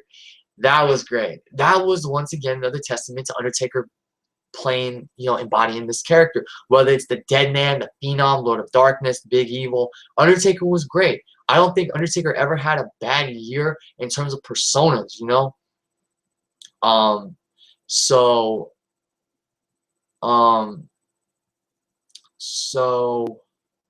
trying to think of moments now. Well, from that point on, as Big Evil, he won the Undisputed Championship from Hulk Hogan, making him the only guy to ever beat Hogan twice for the championship. Had that great triple threat match with Undertaker, with The Rock and Kurt Angle, excuse me. Prior to that, he had that great ladder match with Jeff Hardy, where it looked like Jeff Hardy was going to actually do the impossible and beat The Undertaker for the title. That match was great. And then Jeff Hardy does not want to die. He does not want to lie down. He's like, I remember in the voice, he says, like, "Taker, you haven't finished me yet, Taker. I'm still standing. And Undertaker on his bike is like, are you serious, kid? Like, he's about to punish Jeff Hardy some more. And then what does he do? He gives Jeff Hardy his respect. He passed Jeff Hardy on the head. He raises Jeff Hardy's hand. And at that moment, Jeff Hardy became a bigger star and was destined for main event status, although his drug problems, his real life, the whirlwind of real life problems he was dealing with ultimately got to him. But at that point, Undertaker became a babyface again in the face of the fans. And then he goes on to, after beating Test in what was Test's best match of his career at SummerSlam 2002, he goes on to have a feud with Brock Lesnar, and he makes Brock Lesnar the next big thing. And he makes him like $1 million with that Unforgiven battle and that brutal Hell in a Cell match where Taker bled buckets. He bled buckets, and that was just brutal, And Undertaker, one thing about Undertaker is he always did what was right for business. He always did what was best for business. He put over great young talent like Cena, Lesnar. He had a great feud. He had great feuds with young stars like Randy Orton and Jeff Hardy. Undertaker always did what was right for business. He always, he was a businessman, and I don't know anybody who could have any slight disrespect for Undertaker. I have the utmost respect for Undertaker for what he's achieved in this business and for what he's contributed to it outside of what he's contributed to it and what he's also contributed outside. And I definitely could see Undertaker being a mentor at the Performance Center. I could see him being a mentor to a lot of those rookies and those NXT stars, just sharing his memories of life on the road and life inside the ring, and just, bestowing with them the knowledge that they can take with them and be great superstars of the future. I know I said the same thing about Eddie Guerrero. I could have seen him doing it at NXT. Well, it's the truth. I could have seen someone great as him and Undertaker helping out at the Performance Center. So Undertaker was also known for returns. Undertaker had quite a few memorable returns. SummerSlam 94 was great. That epic entrance where he debuts the purple gloves, the purple hat, this big freaking urn, that Paul Bearer brings to the ring along with druids in a casket that he leads. And that was the return that came months after Royal Rumble 94 when Yokozuna and 10 other guys ambushed Undertaker and stuffed him in a casket during the casket match between Taker and Yoko, which was great. And then Undertaker cut that classic promo where he will not rest in peace, and he rose from the casket. And if you didn't know this fact, that was actually Marty Jannetty, who was suspended above the ring, who was lifted up, that was Marty Jannetty as the Undertaker being lifted. But still, that was an awesome moment, you know what I mean? And yeah, that promo was great, and we didn't see Undertaker for a few months. And then $1 Million Man Ted DiBiase said, I have the Undertaker. He's in my possession. He's under my power. And Paul Bearer's like, no, you have an imposter. I have the real Undertaker. The stage was set for Undertaker versus Undertaker in 1994 SummerSlam. And Undertaker's return was just freaking epic. Now, the match itself is not great. It's one of my favorite Undertaker matches for the nostalgia, for the return, and for the fact that, it was when Undertaker debuted the Phenom gimmick. And I love talking to my younger brother about that match just because it was, Undertaker versus Undertaker. And you don't really have, you don't really have a persona like their doppelganger in the WWF or any kind of professional wrestling nowadays. Yeah, they did Undertaker, or they did Kane and Kane in 2006, which is pointless. But when Undertaker and Undertaker happened, to me that was a big deal. And Undertaker tombstoning the fake Undertaker, and I think it was like 3 times maybe, and then placing him in the casket, that was freaking awesome. Undertaker's return when he challenged Kane to the match at WrestleMania, that was epic with the lightning bolt and everything. Undertaker returning from returning at Survivor Series on 5 with the casket that was on fire, and he knocks the casket over, and Randy Orton looks like he's seen a ghost because they had that feud where Taker was in a casket again that was lit on fire, this time by the Ortons because they were trying to get rid of Undertaker, and it was a casket match nonetheless. And then Undertaker returning at 2006 Royal Rumble after Kurt Angle beat Mark Henry, and doing the lightning attack where the ring broke and everything and the ring shook. That was freaking epic, and Kurt Angle looked like he had seen a ghost. Undertaker's had a lot of great returns. He's like Chris Jericho, always delivering with the returns. And then, you know, I think another one of my favorite Undertaker moments that doesn't get talked a lot about, but one of my favorite moments was, well, you know what, it's not a moment, but it's a video that I have. It's the Undertaker "This Is My Yard" video. The good old days when WWF Home Video would release little 1-hour documentaries like that. I thought that was a real fun video to watch, especially for the fact that it's an hour. I would love to see a you know, a 2-hour, 2.5-hour Undertaker documentary chronicling his entire career from his early days to his days in WCW. And some people may not know this, but Undertaker used to wrestle in WCW. He used to wrestle as Mean Mark Callis. Then he was known as Mean Mark when he was part of a tag team known as the Skyscrapers. He was a Paul Heyman guy, believe it or not. He was with Paul Heyman for a little bit. And then Taker had a match with, I believe, Lex Luger at one of the pay-per-views where Undertaker caught the eye of Vince McMahon, and Vince wanted to hire The Undertaker. And I believe somebody, I think Shawn Michaels mentioned that in the Undertaker Legends with JBL special that I saw Monday night. But yeah, I believe Vince saw a match between Undertaker and Lex Luger, and that's what attracted Vince, and Vince wanted Undertaker on his roster. Now, thinking of rosters and Monday nights and the Monday Night War, I have to say one thing about Undertaker. This is something I'll always respect for him. He is a true WWF/E soldier, because when the Monday Night Wars went down, and guys like Hulk Hogan, the Macho Man Randy Savage, Scott Hall, and Kevin Nash were jumping ship to WCW, The Undertaker was one of those few who stayed with the company and didn't jump ship. He is a true WWF/E soldier, a true WWE soldier all the way. And that's one thing I really respect about Undertaker. He stayed loyal to the company. He was with them in their toughest times. He fought alongside them, and in the end, they conquered the competition, being WCW. And Undertaker was a foundation of war, to take a quote from one of the Monday Night War episodes on the WWE Network. He was a foundation of war. If The Undertaker had gone to WCW, when all those other big names were jumping ship in the midst of the Monday Night War, the WWF would be out of business. They wouldn't have survived. If they lost Undertaker, they're dead pretty much. But Undertaker, he had no plans to jump ship to WCW. He stayed loyal with WWF. He helped the WWF conquer WCW. And to this day, Undertaker has still stayed with the company. He and Shawn Michaels are two of those guys who never jumped ship. And ironically, they're two of my all-time favorites. I know I mentioned them again in the same sense. But they are two guys who never jumped ship during the Monday Night War. And that showed their loyalty to their respective companies, to the WWF. And Undertaker's a true soldier. And like I said, he always did what was right for business. He put business first. He was never arrogant. He never put himself first.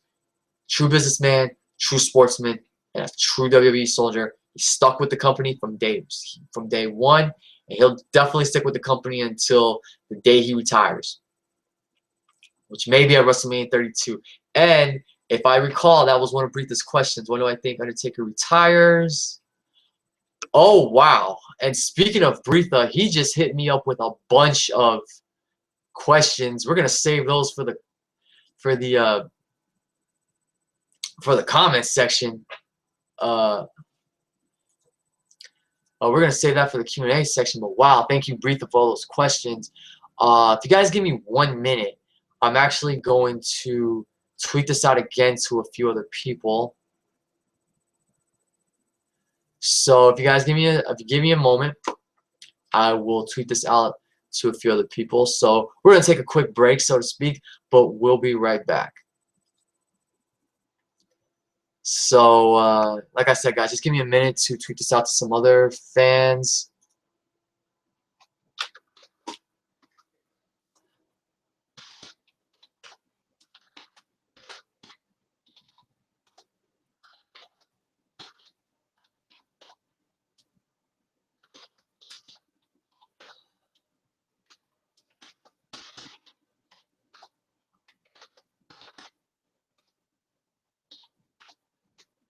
If you guys can hear me typing, that is all good.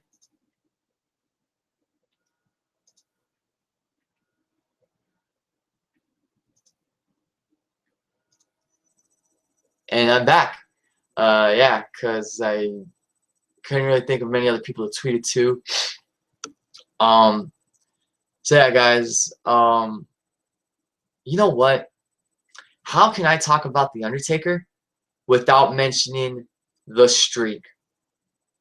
The streak is undoubtedly one of Undertaker's greatest accomplishments in the WWE. It is undoubtedly the greatest winning streak in professional wrestling in the sense of what it stood for. Undertaker didn't wrestle 100-something WrestleMania matches and, go undefeated for so long, like Goldberg. What made Undertaker's winning streak so special was the fact that here's this guy who's been in this business for a long time now. Here's a guy that, even as he was getting a little older, was still winning at WrestleMania. Even when the odds seemed against him, he was overcoming the odds and improving this incredible, momentous winning streak. He was improving it, victory after victory after victory. I mean, it started in 1991 at WrestleMania 7. Ironically, the same year Taker beat Hogan for his first WWF Championship. And Undertaker wrestles Jimmy Superfly Snuka. Now, the original opponent was supposed to be Tugboat. But like We Are Pro Wrestling said, I guarantee you the reason Taker was not wrestling Tugboat was because he couldn't tombstone Tugboat. That guy was big. So they bring in Jimmy Superfly Snuka, who still had credibility, who was still a big name at that time, who still was recognizable, was past his prime, but like I said, still had that credibility, was still a top star. They bring Superfly in. It's basically a squash match. Undertaker squashes him, catches him in midair, puts him down, hits him, tombstone, you're done. And that started the streak. That was victory number one. Jimmy Superfly Snuka was victim number one. And from there, Undertaker went on to beat a who's who of people. Yes, he beat guys like King Kong Bundy and Giant Gonzalez, who you won't be seeing him in the Hall of Fame. No disrespect to Bundy or Gonzalez, but you just won't be seeing him in the Hall of Fame. Yes, he had those kind of matches, but look at the other guys he beat along the way. Jake the Snake Roberts, Diesel, Psycho Sid, Kane twice, the Big Boss Man, Randy Orton, Triple H 3 different times, Ric Flair, the Big Show and A-Train in the same handicap match, Mark Henry, Batista, Edge, Shawn Michaels twice, CM Punk. That's a who's who of guys he beat. Yeah, the match with Boss Man didn't have to be didn't have to be a Hell in a Cell match. That could have been a straight up no disqualification match, no holds barred match. That match would have been fine. But yeah, look at that who's who of people that Undertaker beat with the streak on the line. That's incredible. Yes, he beat Gonzalez. Yes, he beat King Kong Bundy. They're not the greatest Undertaker matches, but Undertaker beat him to extend the streak, and the streak is something Undertaker will always be remembered for. The times I honestly thought the streak was in jeopardy, the match with Shawn Michaels at WrestleMania 25, the rematch at WrestleMania 26, and the Hell in a Cell match against Triple H at 28. That one moment where Undertaker goes for the tombstone, Shawn super kicks him, and then Triple H hits him with the pedigree right after. I thought Undertaker wasn't getting up from that. And when he got up, when he kicked out, I was shocked. And the emotion that played out from there, especially from Shawn Michaels when he realized he tried to screw the devil over, he tried to play the devil, didn't happen. So yeah, Those were the times I honestly thought the streak was in jeopardy. And against CM Punk too, because of how that was playing out. And then came the moment when the streak ended. And I'll never forget where I was that day when it happened. I remember watching WrestleMania 30 on the WWE Network, watching it live, and I remember thinking to myself, when Brock Lesnar hit Undertaker with a second F5, I didn't think the match was over. When Undertaker hit Brock with that lame tombstone, and I don't mean, this, I mean, no disrespect to Undertaker, but just that tombstone was one of the weakest he had delivered recently. I didn't think Brock was done. I wanted to see him tombstone Brock again, and then Brock countered it into an F5, a third F5. And this is, I'll never forget this. Referee, I'm thinking Taker's going to kick out again. There's no way he's staying down for a third F5. 1, 2, 3. And this is my reaction, guys. I'm like, I was like that for, I don't know, 3, 4, 5 minutes maybe. My jaw was literally dropped. My jaw literally dropped. I couldn't believe what I had seen. I thought, like, no, that couldn't, like, what just happened? Everybody in that arena, including Ellis, the meme guy, they couldn't believe it. And then Justin Roberts made that announcement that Brock Lesnar was the winner via pinfall. And I was shocked. I couldn't believe it. I was like, wow. That was just insane. And at that moment, I was just like, oh my God, the streak's over. And then to see the 21-1 graphic appear on the screen, appear on the Titantrons, not Titantrons, but appear on those big screens, it was surreal. It was so surreal, And I was just, my jaw was dropped, dude. I had no clue what to think. And I'm just sitting there and thinking, I was shocked. I was on Twitter going through a bunch of people's reactions, and it was just, couldn't believe it, I was so shocked, that I didn't care for the Divas Championship Invitational that took place after that. I was going through Twitter. I was tweeting stuff. I just couldn't believe that Undertaker had lost. The streak was over. And for a while, that was like the hottest topic in WWE. The buzz they created for the streak being over. Paul Heyman had every right to gloat that Brock Lesnar broke the streak, especially the night after WrestleMania when he delivered that epic promo. He had every right to gloat. And he always would bring it up, even when he was with Cesaro, when he was managing Cesaro. And then, of course, the buzz from that died down when CM Punk's podcast came out, and he revealed to the world why he left WWE and all the hardships he had. But until that podcast came out, Undertaker's streak being broken, was the hottest topic in the WWE. And that was just shocking. That was just shocking. So, I wish the streak didn't end, but I remember looking back at it and saying that it did big things for Brock Lesnar because he went on to squash Cena for the WWE World Heavyweight Championship at SummerSlam. He had that great triple threat match with Cena and Rollins where he came out looking like a beast. He had the battle with Roman where he kicked the crap out of Roman for a majority of the match. That solidified Brock as a beast, that win. And do I wish the streak had been broken? Nope. But it is what it is. If I would have chosen somebody to break the streak, I probably would have had someone like a Bray Wyatt or a Roman Reigns who could have benefited from it because they're the young stars, the future. Or I would have had a Cena Undertaker streak versus legacy match. And there is rumor that Cena and Undertaker are going to meet at WrestleMania 32.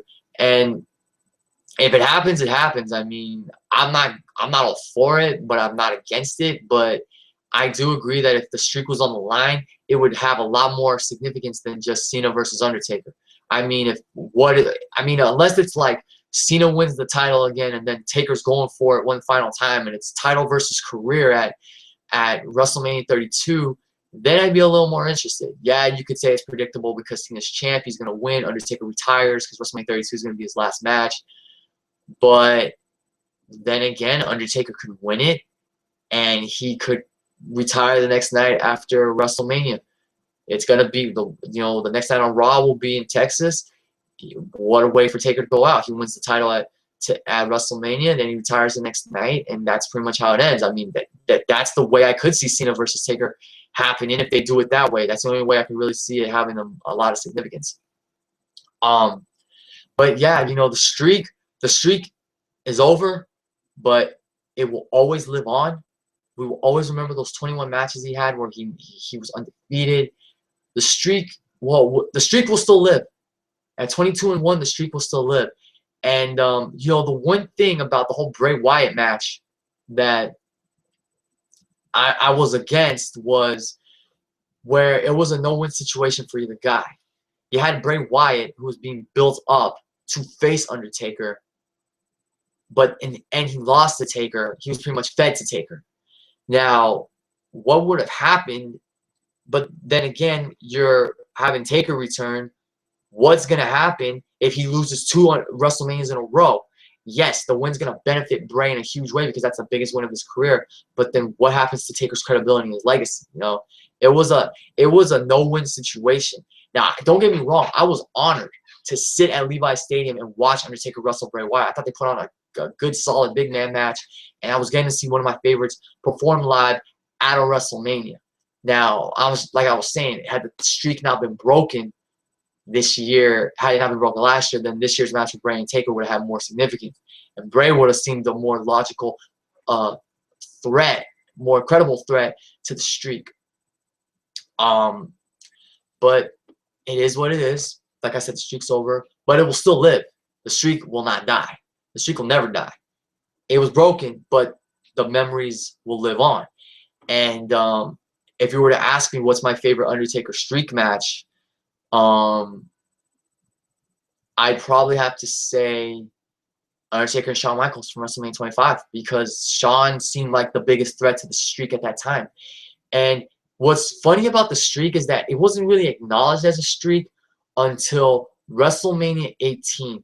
That iconic moment where Undertaker's like 1, 2, 3, 4, 5. He's doing the hands and he holds up 10 after bloodying and battering Ric Flair in that no disqualification match. That's when it officially became a streak. They did mention that at WrestleMania 17 the Undertaker was 9-0 or had never lost at a WrestleMania. I think he had like 8 wins at that time. Yeah, because 9 was 17, 10 was 18. So they did mention that he had never lost, but it didn't really become a streak until he did the famous, 10-0, which is one of my favorite Undertaker moments. And I probably would have said that in the We Are Pro Wrestling video.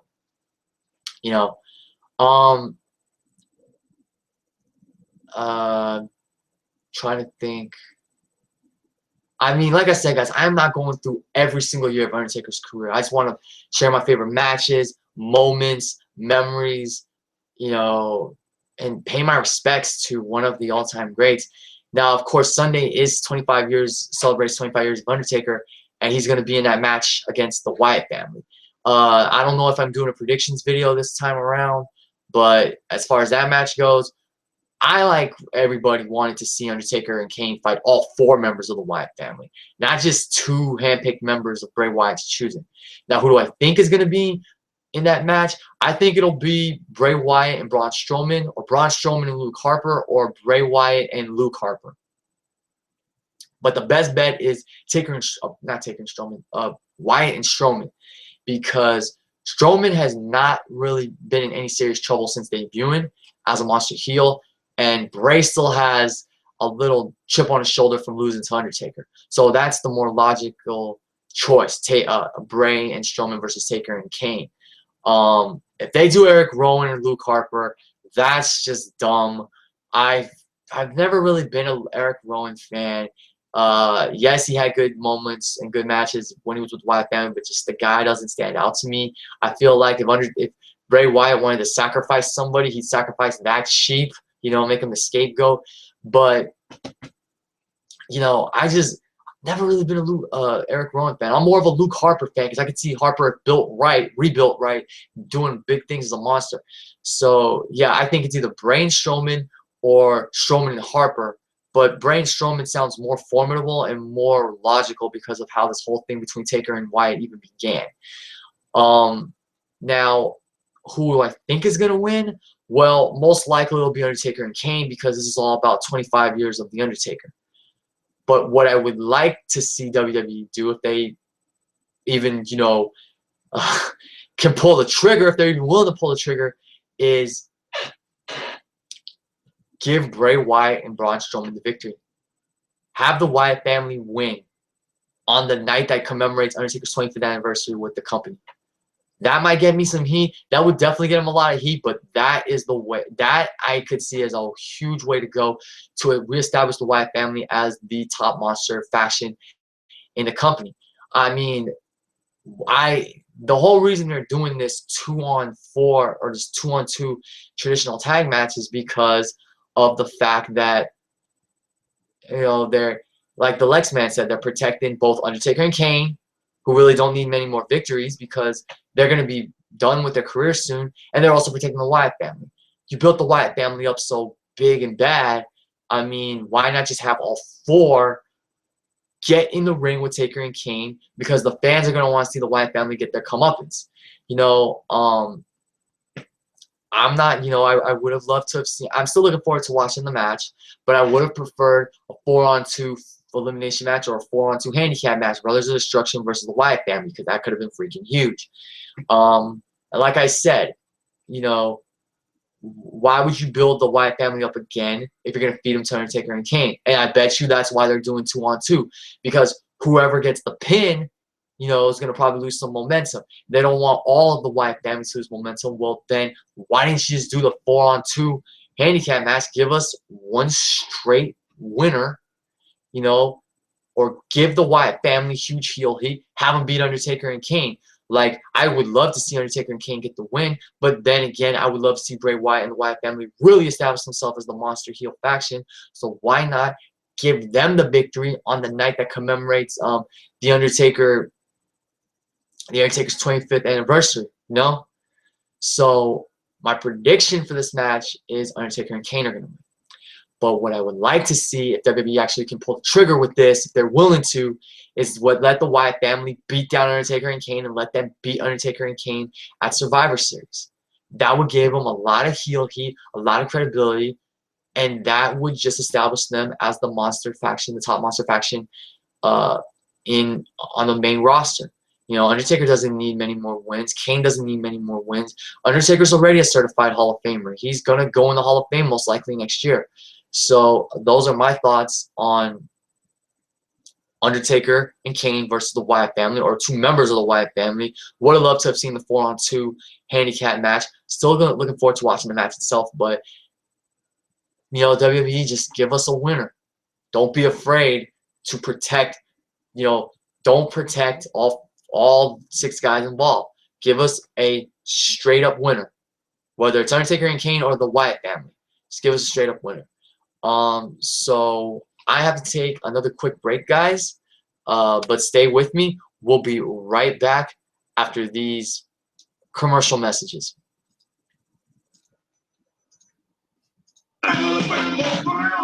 He's gonna be strong, he's after him. I take Alabama Man to the bowling alley where he drinks heavily and chews tobacco. Wow, he can bowl. With White asking where he's been, just use the action button and Alabama Man busts her lip open. Shut up, bitch! Wow. I want to be just like Alabama Man. Alabama Man comes with everything you see here, wipes up separately. I thought I told you to shut up. And we're back, guys. For any of you that got that reference, if you heard that commercial, if you got the reference, tweet me or leave a comment down below, because I want to see if you guys actually remember what that's from. But once again, continuing with the Undertaker,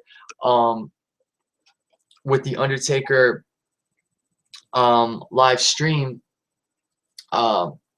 thank you for whoever's been watching this live with me so far. I know we're already over the hour-and-a-half mark. We're most likely going toward 2 hours. You know what I think I'm going to do right now is I'm going to go to the comments section because Retha35 sent me a bunch of comments and questions. So I'm going to answer those right now. You know, get a swig of water real quick. And yes, I am wearing gloves in case Bretha may ask me to do an Undertaker impersonation because, you know, I'll do the throat slash.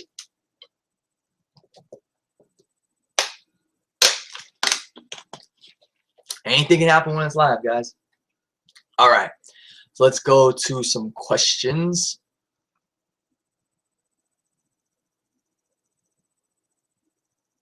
So these are all from Retha35. So let's start off with favorite Taker gimmick.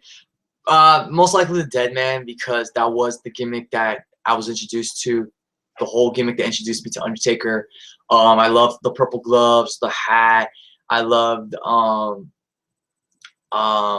you know, I loved him being led to the ring by Paul Bearer, and you know, the feud he had with Diesel, and the match he had with Bret Hart, Royal Rumble 1996, the feud with Mankind, of course. Dead Man Undertaker will always be my favorite gimmick. I love a bunch of Taker's gimmicks, but the Dead Man gimmick will always be my favorite gimmick. And I love that gimmick so much, I actually had a Dead Man Undertaker figure. Remember when Jax used to do the Signature Series Superstars? It had the purple gloves, and I inadvertently broke the figure's arm.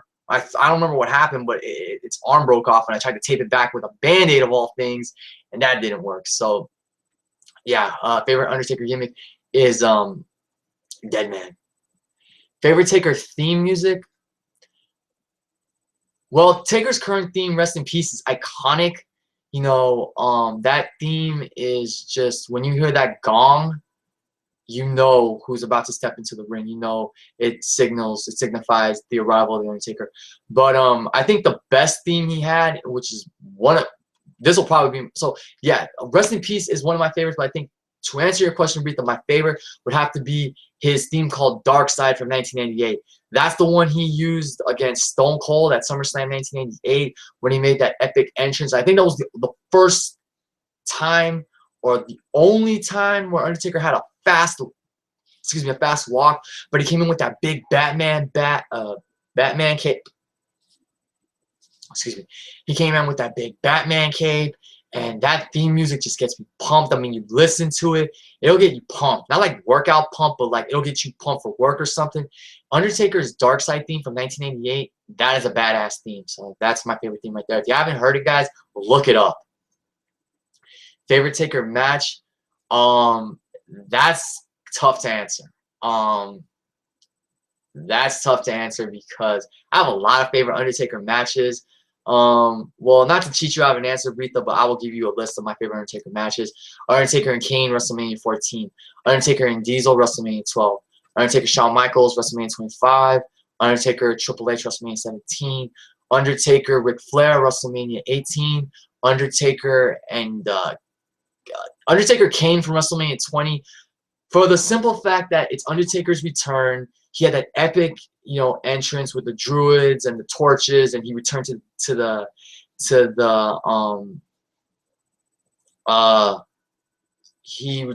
was the Phenom. He returned to his old gimmick, but he was the Phenom this time. And I watched that match a lot on the WrestleMania 20 DVD. So it's one of my favorite matches to watch. It's not a great match, but it's still fun for me to watch. So I'll put that there in my list. Undertaker, Shawn Michaels, Hell in a Cell from Bad Blood 97. Undertaker, Mankind, Hell in a Cell from King of the Ring in 98. Undertaker and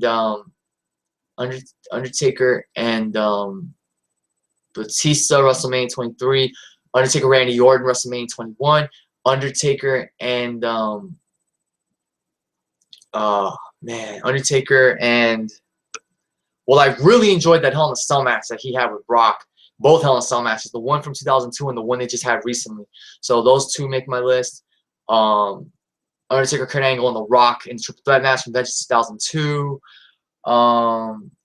Looking around to get ideas. Undertaker, Mankind, Revenge of the Taker, 1997. Great WWF Championship match. The hidden gem of their career, of their feud, I should say.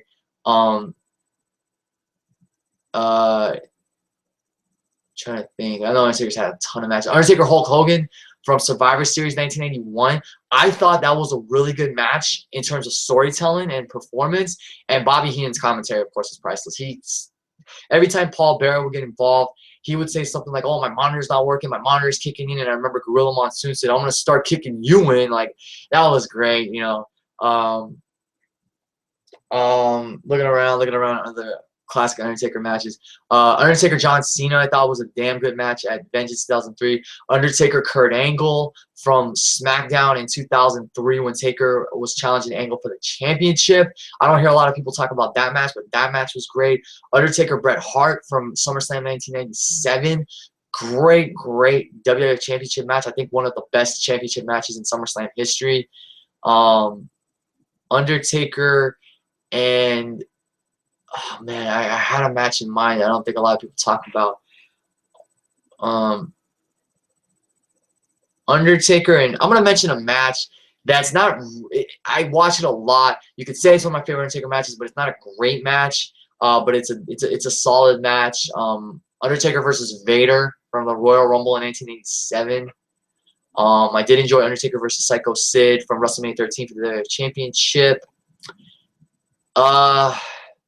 The other matches he had with Batista in 07 I haven't seen, but I do want to see on the network soon.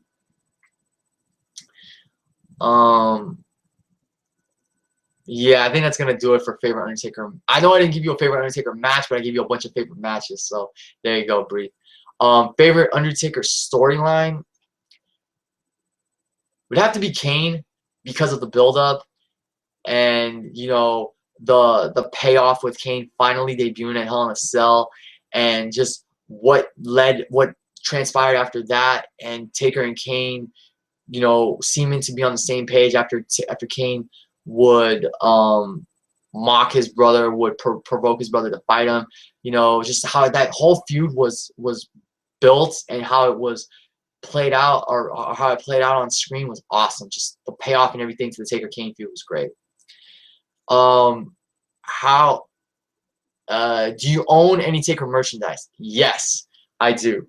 I have the Tombstone History of the Undertaker DVD, which is a great DVD. I recommend it for any Undertaker fan. It has the best Undertaker matches on there, including 2 bonus matches, and one of them is Undertaker versus Kurt Angle, that SmackDown match I was talking about. I own, I don't know if you guys can see it, but I'm wearing my Undertaker Last Outlaw shirt in honor of today's video, so I have that. I have an Undertaker figure in my closet, one of the old school Jakks figures. I have a magazine, actually. Let me see if I can pull it out. I have an Undertaker magazine. Sorry, guys. I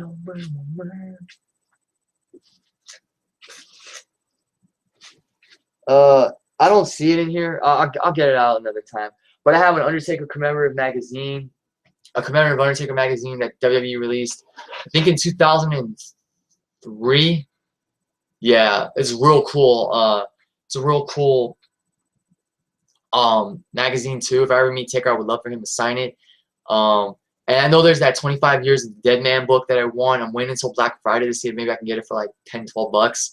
Other than that, I don't have any other Undertaker merchandise like that's specifically Undertaker. Other than the DVD, the T-shirt, the magazine that I was mentioning, and a couple figures. But I do want to get. I'm thinking of getting Undertaker. I want to get an Undertaker figure, but I don't know which one I want. Because what was announced at Comic-Con or at the Ringside Fest was cool, but it didn't stand out to me that much. Like the Taker figures that are coming out. There's a Taker Bray Wyatt 2-pack coming out, battle pack, and then there's a Taker with the long hair Basic Series figure coming out. But I'm waiting for the. I know there's a Defining Moments one that just came out, but I'm waiting for like a real cool Defining Moments or Elite Taker figure that comes out. I would love to get the Elite figure that came out that had the mask and the purple gloves, that throwback figure, or the Elite flashback. That I'd love to have in my collection. yeah, that's pretty much it for the Taker merchandise that I have.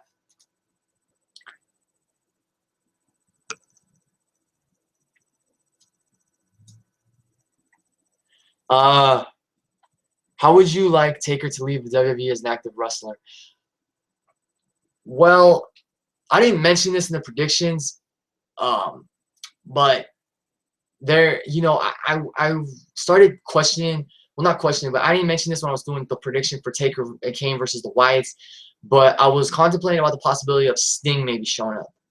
Like Taker and Kane win, the Wyatt family beat them down some more, and then Sting arrives. So 1 year after Sting made his debut at Survivor Series, and 25 years after Undertaker made his debut, to have them in the same ring, fending off the Wyatt family, and then them coming together, face to face, just to like tease the potential of an Undertaker Sting match at WrestleMania 25, that'd be great. Now, how would I want to see Taker leave as an active wrestler? Most likely his last match at 32 be career. If it's against Sting, and I say if because, Sting, we have to keep in mind that Sting is still recovering from the spinal injury he suffered at the neck and spinal injury he suffered at Night of Champions against Seth Rollins. So if Sting's able to compete with Undertaker, that match should just be career versus career. Whoever wins, leaves. Because I don't think Sting's going to wrestle that much, especially after what happened in Night of Champions. So pretty much have Taker win. Well, going back to that whole Undertaker John Cena thing, the only way I'd want to see it is if Cena's champ, Taker gets a shot at the title, and then they face off in a title versus career match. If Taker wins, he's the champion. If he doesn't win, his career is over. So pretty much what's on the line is Taker has one last shot to become WWE champion in his home country of in his home state of Texas. Cena has a chance to end Undertaker's career at WrestleMania, where Taker's most famous for, the streak. That's the only way I see that match going down. But how do I want Taker to retire as an active wrestler? Have his last match at WrestleMania 32, win or lose, he can come out. He can come out the next night on Raw, say that he's had a hell of a ride. Say it as Undertaker would, and then that's it. Thank the fans for their support. Thank the creatures of the night, as he calls them, and then that's pretty much it. Undertaker retires. I would like for him to go into the Hall of Fame. So how would I want him to retire? He goes into the Hall of Fame Saturday night. Sunday night, he wrestles his last match at WrestleMania. Monday night on Raw comes out, thanks the crowd, and he pretty much says, my career's over with. That's how I would do it. Either he wrestles against Sting, career versus career, or if they give John Cena the title, do title versus career against Cena at 32. And have Taker win the title one more time, and then come out and have him say, I rode my last ride, I've reached the end, and he can just relinquish the title there. And then give the title to someone else other than Cena. That's how I would do it.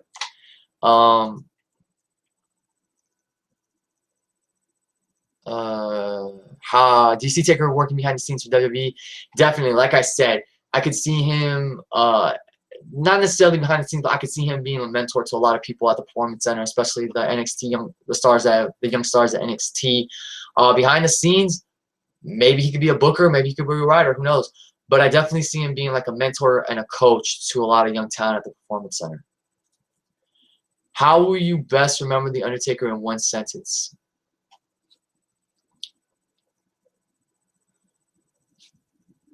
Loyal WWE soldier who, one sentence, huh? One of the all-time greats and one of the most respected individuals in wrestling history. That's how. Can you give us a Taker MMA pose with your gloves? I love you, Albrita. I'll give you this pose. I'll give you, if you want me to, I'll give you this pose.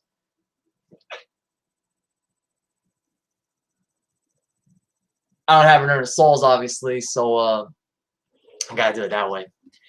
How much longer will Taker wrestle if he doesn't retire at 32?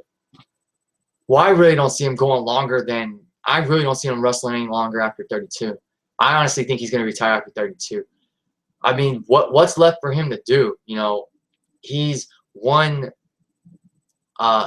6, 7. He's won about 6 or 7 world championships. He's won the Royal Rumble. He has the streak. You know, even if it's 22-1, the streak will always go down as one of his greatest accomplishments. You know, especially when he was undefeated. He had great feuds with the likes of Austin, The Rock, Triple H, Shawn Michaels, Kane, Mankind. What's left for Undertaker to do? He put over Brock Lesnar again this year. You know, Brock Lesnar is the only guy that I know since Mankind to have Undertaker's number like this and beat him as many times as he has. So what's really left for Undertaker to do?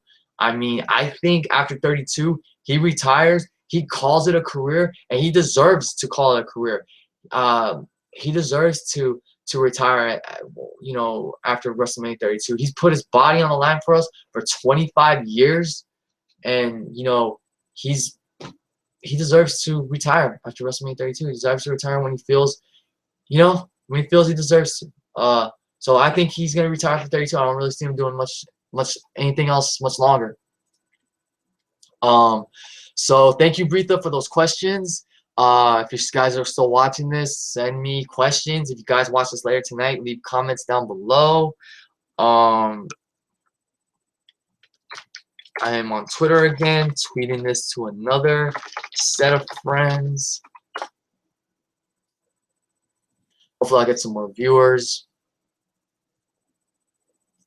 So yeah, you know, like I was saying, guys, there's so many memories. 25 years of a career. I mean, that's amazing. Undertaker debuted 25 years ago, and who would have thought 25 years later he'd still be going strong? I mean, Undertaker having great feuds, Undertaker just evolving within his 25 years, having great matches, having great feuds. I mean, that's a testament to who the man is as a performer and as a character and as an individual. One hell of a man, you know. So, you know, anything can happen when it's live, guys, like I'm saying. So, yeah, we're nearing the 2-hour mark. I knew we were going to go this long because we're talking about one of the all-time greats. A little notification here on Twitter. Where's the Taker moves? Breathe wants me to do an Undertaker move on a pillow. Oh, man, I don't know if I really want it.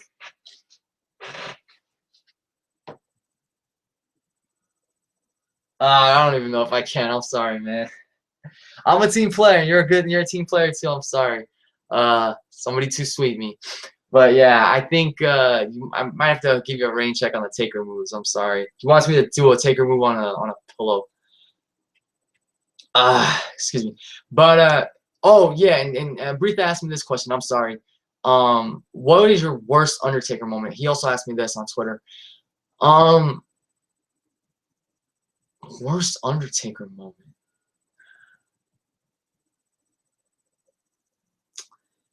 You know what? That's kind of a good question. I don't know. Worst moment in terms of like a match he had, or worst moment in terms of a promo or something.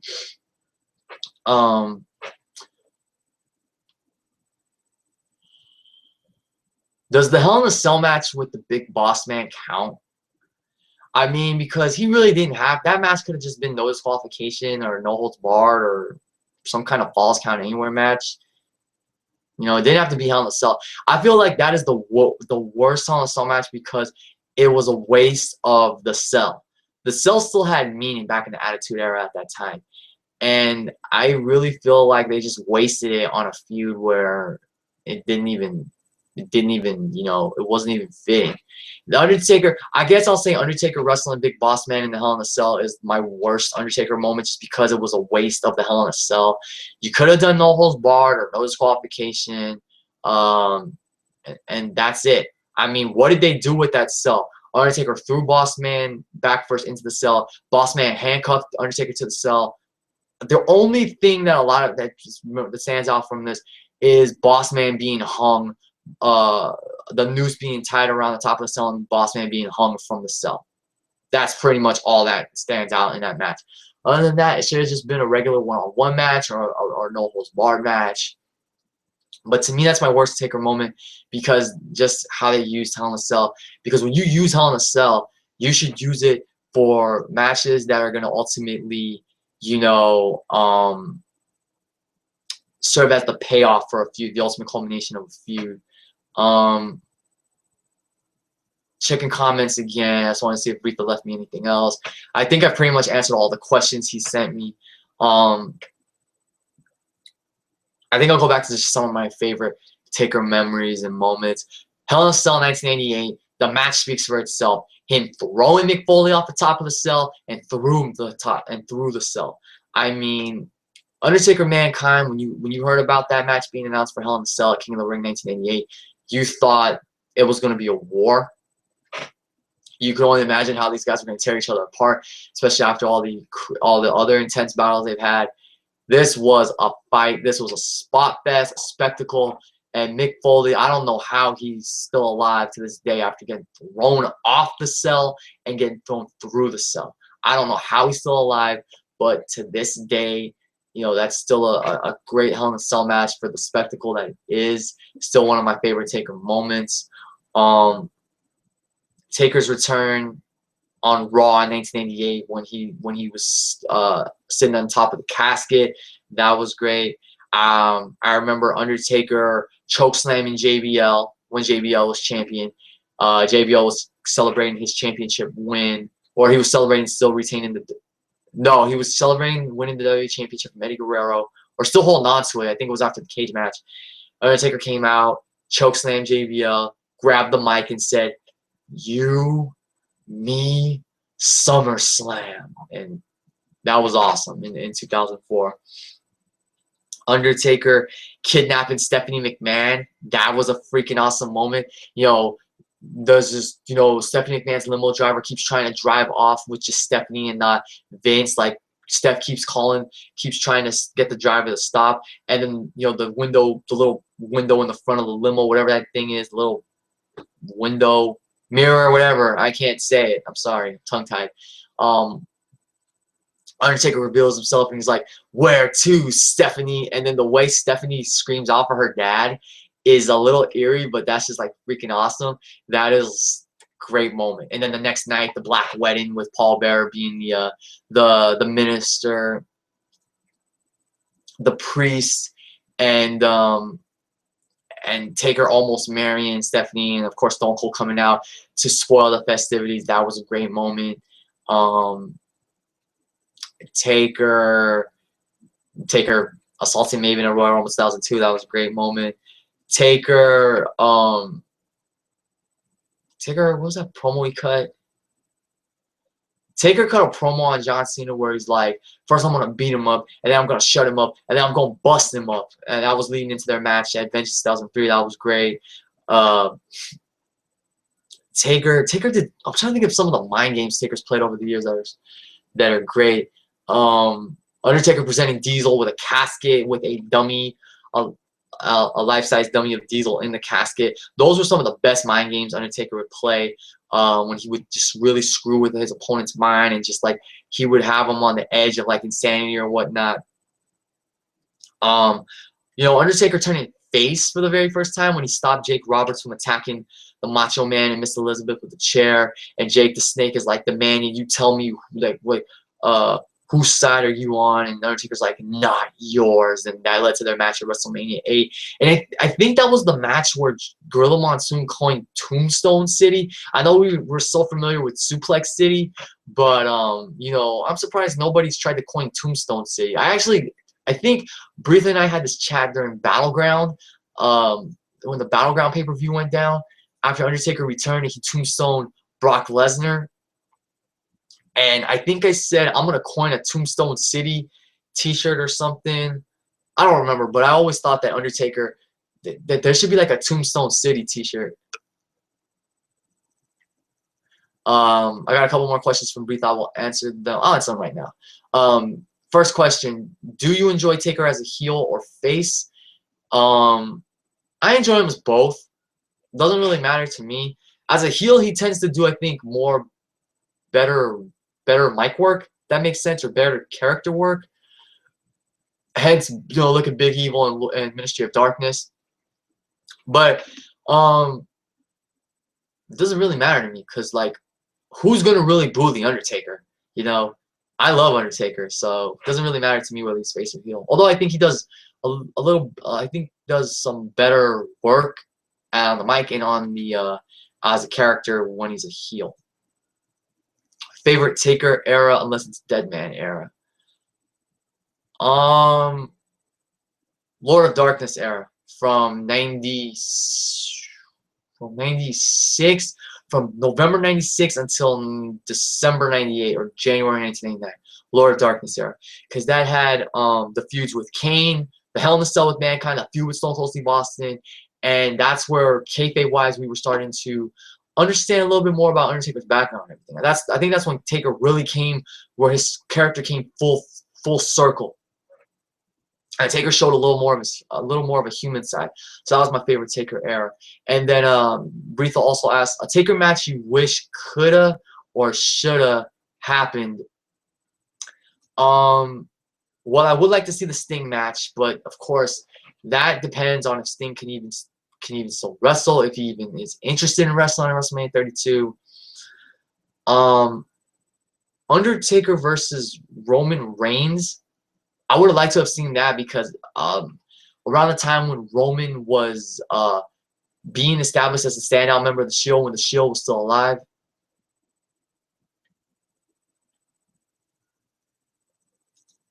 I was just reading another comment from Rita, excuse me, which is about the Tombstone City phrase. But yeah, I think Undertaker against Roman Reigns. Roman was, when the Shield was still around, Undertaker was like Roman was starting to become the standout member of the Shield. That's a dream match I would love to see. Well, either way, I would love to have seen Undertaker Roman Reigns, because it's a young new powerhouse from the legendary Onoai family going up against one of the all-time greats, the dead man, the Phenom, the Undertaker. So that would have been a great dream match in my opinion. The one I was supposed to do a video about and I didn't, but I'm still going to talk about it right now, is if it was Ministry of Darkness Undertaker versus the Demon Finn Balor. That would have been freaking insane. Could you just imagine the promos Undertaker would have cut against Finn Balor, like trying to sacrifice Finn Balor on his Taker symbol, and then Finn Balor, little by little hinting at the demon, and then you could have Undertaker come out first, and then Balor reveals the demon, reveals a new shade of the demon. That just would have been insane. I actually did that match in 2K16. I did a Hell in a Cell between Demon Balor and Ministry of Darkness Undertaker. And it was a good match. It's a game, so I'm really good at the game, so I'm gonna most likely win. But Taker versus Balor, Demon Balor versus Ministry of Darkness Undertaker inside Hell in a Cell would have been insane. The promos and the build for that would have just been freaking insane. That's another dream match I wish I would have loved to have seen. Taker versus dream matches. The Taker DDP match we deserved, not the way Taker just embarrassed and pretty much was fed not the way that Taker pretty much owned DDP and was fed DDP. They could have done DDP and Taker like one of WCW's loyal soldiers against one of WWF's loyal soldiers. You could have done like you could have done babyface versus babyface, or what you could have done was the whole DDP stalking Undertaker's wife, Undertaker stalking DDP, or DDP stalking Taker's wife, Sarah. What you could have done was, you could have done that better, actually. So yeah, I wish you could have seen the Undertaker DDP match where both of them were evenly matched and not, DDP wasn't just fed to the Undertaker. Other Undertaker dream matches. Other Undertaker dream matches. That's pretty much it. I wouldn't say against somebody like a Baron Corbin. Nah, I wouldn't want to see Undertaker against Baron Corbin. Undertaker versus Dean Ambrose. that definitely would have been a great match between those two. That's a huge dream match. I said once Kevin Owens versus Undertaker, but I was like, keep Kevin Owens away from the Undertaker, because if he pop-up power bombs him the wrong way, Taker's gonna be in a lot of trouble. So yeah, Taker versus Kevin Owens, don't want to see that because I'm afraid that Taker would get really hurt if he got pop-up power bomb the wrong way. But yeah, as far as dream matches, I wish would have happened or wish could have happened. Sting, Dean Ambrose, Roman Reigns, the Demon, Finn Balor, not just Finn Balor, but the Demon Finn Balor.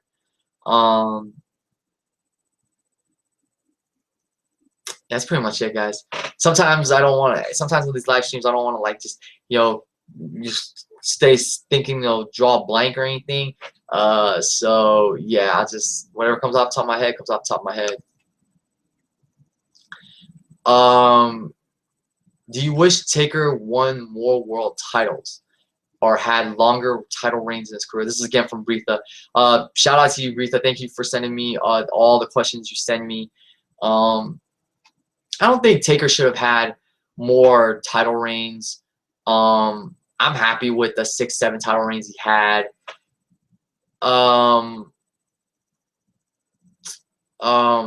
At first, I said, I wish Taker had a longer reign in 1981 when he beat Hulk Hogan for the WWF Championship, but that was just a plot device to set the stage for what was supposed to be Ric Flair versus Hulk Hogan for the WWF Championship at WrestleMania 8. So yeah, I don't think Taker should have had. Looking back at Taker's reigns and what happened after Taker lost those titles. Well, I wonder where his 2007 World Heavyweight Championship reign how long that would have gone, because if you remember, he got injured. He was injured, and then they had Mark Henry come out and lay him out, and then Edge cashed in Money in the Bank on him. So I wonder how long that would have gone had Undertaker not been injured. He probably still would have lost it to Edge. I just wonder how long he would have held on to that title. So that's a reign I would have liked to have seen go a little longer, but of course Taker got injured. Injuries can happen. So yeah. But other than that, no, not really. I can't think of a single Undertaker title reign that I wish went longer when I look at every other champion that beat him, or yeah, and what happened after that.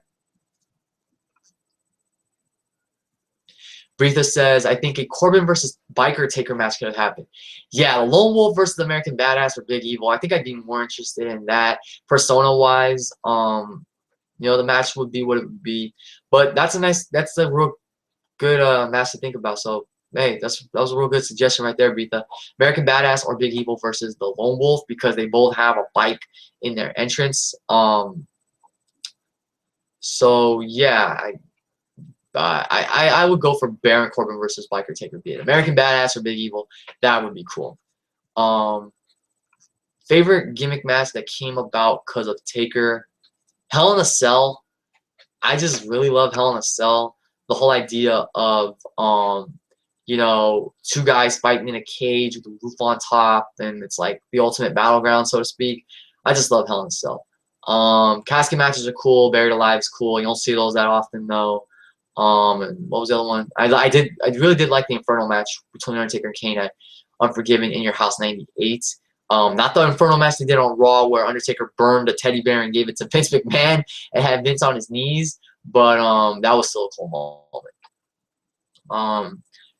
Yeah, like looking back at Taker when he was WWF champion in 1997, one of the matches I always remember is him versus Stone Cold Steve Austin at In Your House, A Cold Day in Hell in May of that year, because I was still becoming a Stone Cold Steve Austin fan, and he was going up against one of my all-time favorites at that time, and still is, Undertaker. That was a good match. It was a little slow. It was not their best match, but that was a good match. That was cool to see. And early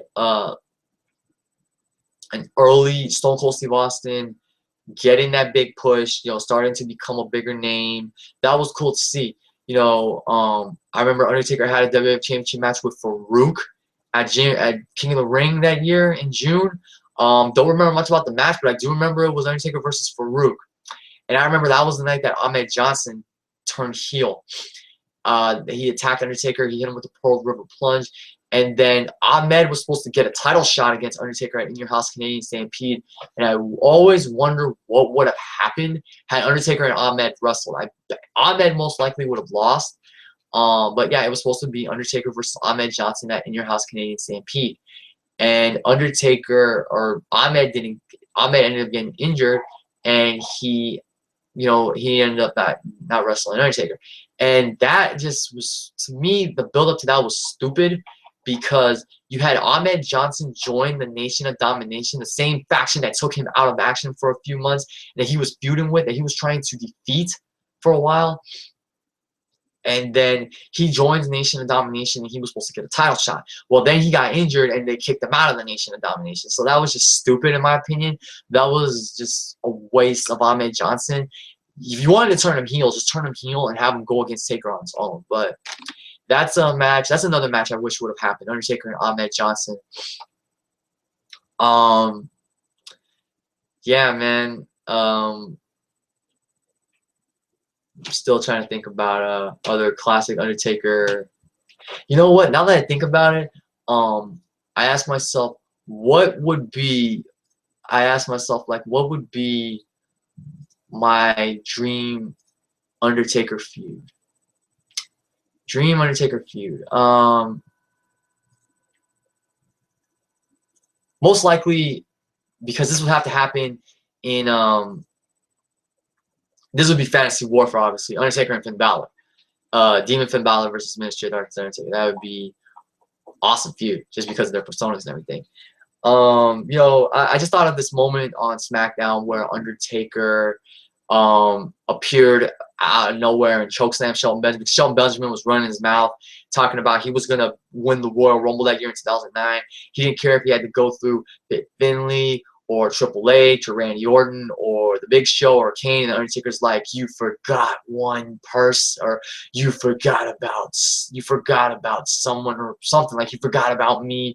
Lights went out, the gong hit, and then Undertaker was right behind Shelton and chokeslammed him. And I like Shelton Benjamin. I'm a Shelton Benjamin fan. I just thought that was cool, how Undertaker made a return like that.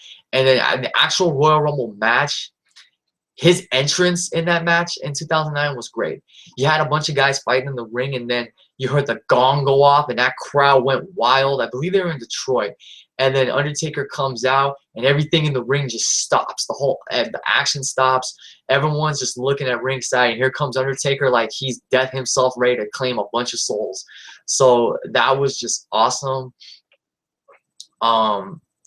Undertaker returning at the end of 2000 SummerSlam that same year. At the end of the TLC match, where CM Punk regained the World Heavyweight Championship, and then he chokeslammed Punk to end the show.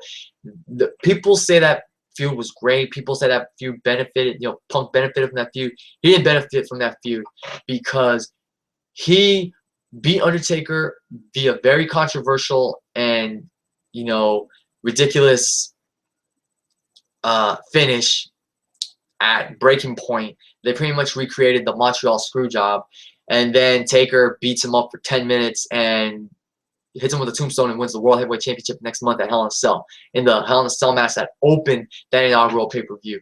So that feud did not benefit Punk at all. I don't know if Taker had any saying maybe trying to help Punk.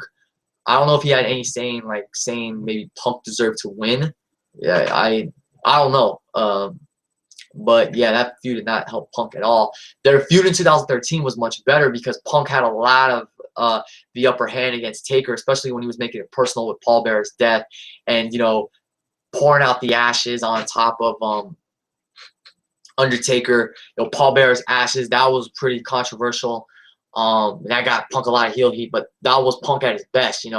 Punk was not that was Punk at his best as a heel. I don't think he was at his best as a heel against Undertaker. I don't even remember much about that feud other than the Anaconda Vice, or the Hell's Gate submission hold being banned and then reinstated because Undertaker took Teddy Long for a ride to hell in the limo. But yeah, I mean, Undertaker.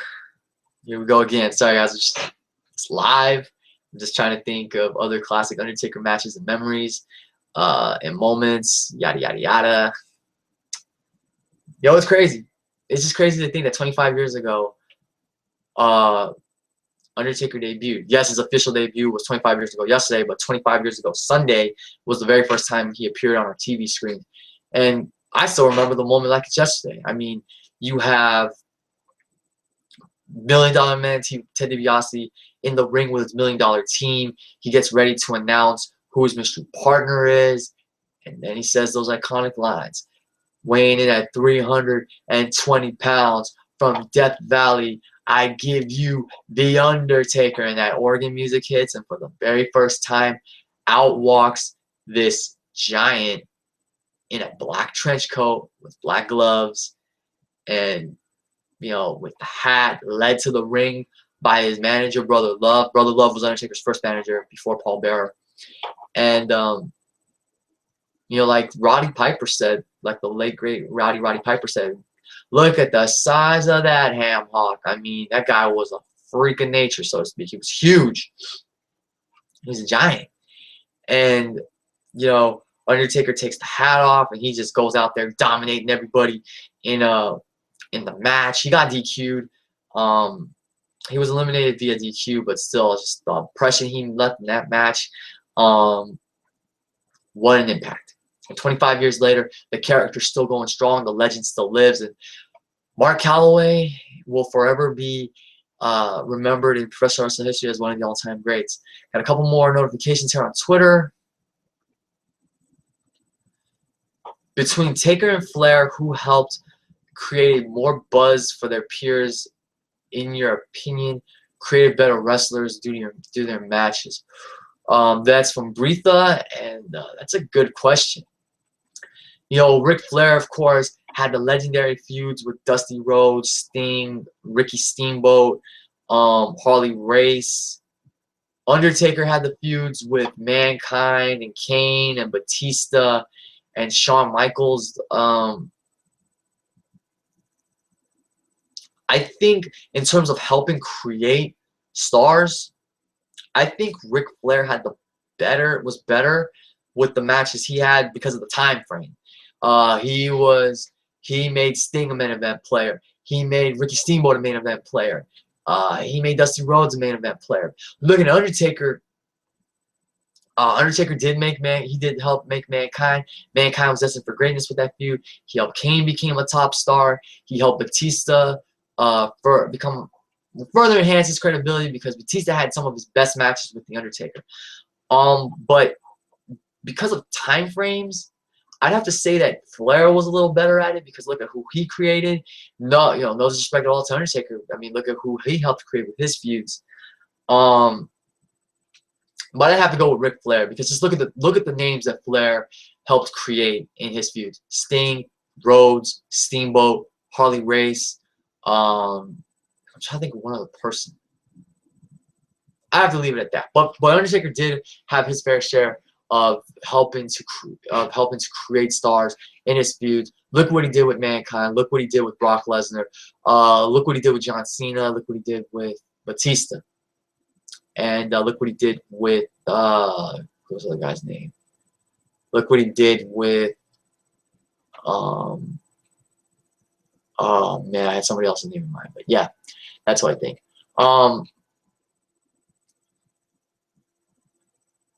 Sorry guys, a little swig of water.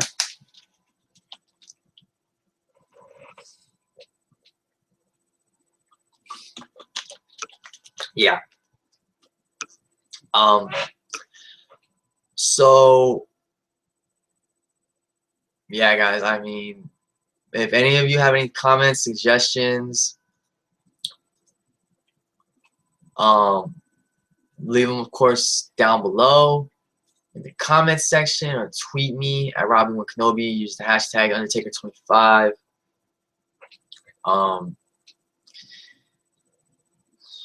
Yeah, guys. I mean, I really don't know what else to say. What other Undertaker moments, matches I want to reflect on. I mean, Undertaker's just had an incredible career. 25 years with this company. You know, and he's been in the professional wrestling business for many years. But like I said, excuse me, 25 years with WWE. this is incredible, you know. You know, I do remember Undertaker. I just went out of focus. Anytime now. There we go. Excuse me. Oh no, there you go. I apologize for going out of focus. I remember Undertaker and Stone Cold Steve Austin being tag team champions for a short period of time leading to SummerSlam '98. That was awesome because that was two of my favorites coming together as a dream team, just like with Eddie Guerrero and Rey Mysterio coming together as a dream team. When they did that, and Taker, the way he secured a title shot against Austin at SummerSlam, dressing up as Kane, winning the #1 contenders match. And then Vince McMahon's in the ring with him, and Undertaker takes the mask off and reveals that it's him under the Kane costume and everything. That was just awesome. That's great Attitude Era stuff. This is great Attitude Era stuff, Attitude Era writing, whatever. 335, another question. Do you see Taker's feud versus Wyatt's continuing after Survivor Series? Maybe. The only reason I say maybe is because I heard there was a rumor that Undertaker may wrestle Braun Strowman at 32. If he doesn't wrestle Braun Strowman, I see no point in this Undertaker Wyatt's feud continuing. I've already said how I would have this match play out. I mean, yeah, I love Undertaker, and I know I said last time in my review of Hell in a Cell that I didn't want to see Undertaker. I wasn't a fan of how they ended the show with the Wyatt's decimating Undertaker, you know, but then looking back at it, that created buzz, and that created a lot of heel heat for the Wyatts, and that made you want to watch Raw the next night. That got you hooked. So it did what it did, you know. I was saying what I said mainly because I was an Undertaker fan, and I just wanted Undertaker to enjoy his last few moments in the ring, whatever. But the way I would do this is because I want to see the Wyatt family continue to strive with successful monster faction, regain the momentum they lost, have them beat Undertaker and Kane, have them beat them real good at the Survivor Series, and then that's pretty much it. We don't see Undertaker and Kane for a while. Maybe they return at the Royal Rumble, but honestly, at 32, it should be Undertaker and Sting if Sting can wrestle. If it's not Undertaker and Sting, then Undertaker and John Cena if it's title versus legacy, title versus career. Because what's the point of doing Cena and Taker when there's not much on the line? Like I've said, if Cena is champ and Taker manages to get a shot at Cena in the title, and he's willing to put his career on the line to wrestle Cena, do it. That's how I would do it. But other than that, I don't know where else Undertaker would go who else for him to feud with if he can't feud with Sting or Taker. I mean, Sting or Cena. If they're going to continue this Wyatt family feud and put him in the ring with Braun Strowman and not have him beat Braun Strowman, like have Braun Strowman beat him, do it. If not, don't continue this feud with the Undertaker and the Wyatt family. I'll leave it at that. Have you discussed how Taker took out Hassan? Muhammad Hassan. Oh my God. Yeah. How could I forget about that? Thank you, Breatha, for that reminder. So Undertaker had a small, and I mean small, feud with a guy named Muhammad Hassan in 2005. For those of you that have been watching wrestling as long as me, you remember who Muhammad Hassan was. But for some of you watching that don't know who he was an Italian wrestler who was portraying an Arab American wrestler who was discriminated because of 9/11 and everything. And Muhammad Hassan was one of WWE's most controversial characters. He got a lot of heel heat from the fans. He got chorus of boos rained down on him, and he would always bash America. Now he's a character. I mean, he's like what Rusev was last year. He was pretty much what Rusev was last year. And Rusev had some controversy of his own when Lana made a comment about one of the plane hijackings or whatever, bombings or something that happened prior to Battleground last year, and she made a comment on it. But Hassan was a character who garnered a lot of controversy for WWE because of who he was. He was supposed to actually win the World Heavyweight Championship from Batista at SummerSlam in 2005. But WWE aired a segment on SmackDown where Undertaker sacrificed Daivari, who was Muhammad Hassan's associate, by tombstoning him. And then Muhammad said that he was going to be a greater sacrifice for a greater cause or something. So Muhammad Hassan's got this grin on his face. He acts like he's gonna pray, and out come these masked men, these like masked terrorists, and they beat down Undertaker. They choke him out with some kind of like rope wire. And it was a scary kind of thing. And what happened was it was filmed on. It was taped on a Tuesday, and then that Thursday that it aired was when a bombing was when a terrorist bombing occurred.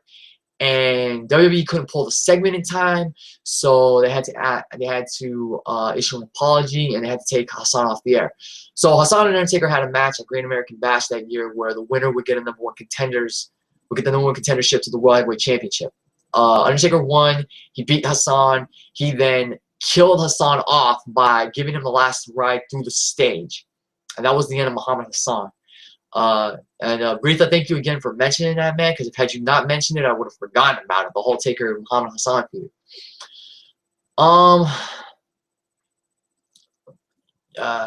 So yeah. Taker Muhammad Hassan, yeah. Bad timing for Muhammad Hassan because of what happened with the bombings and wherever it was. And then, you know, him coming post 9/11, you know, so that was bad timing on him.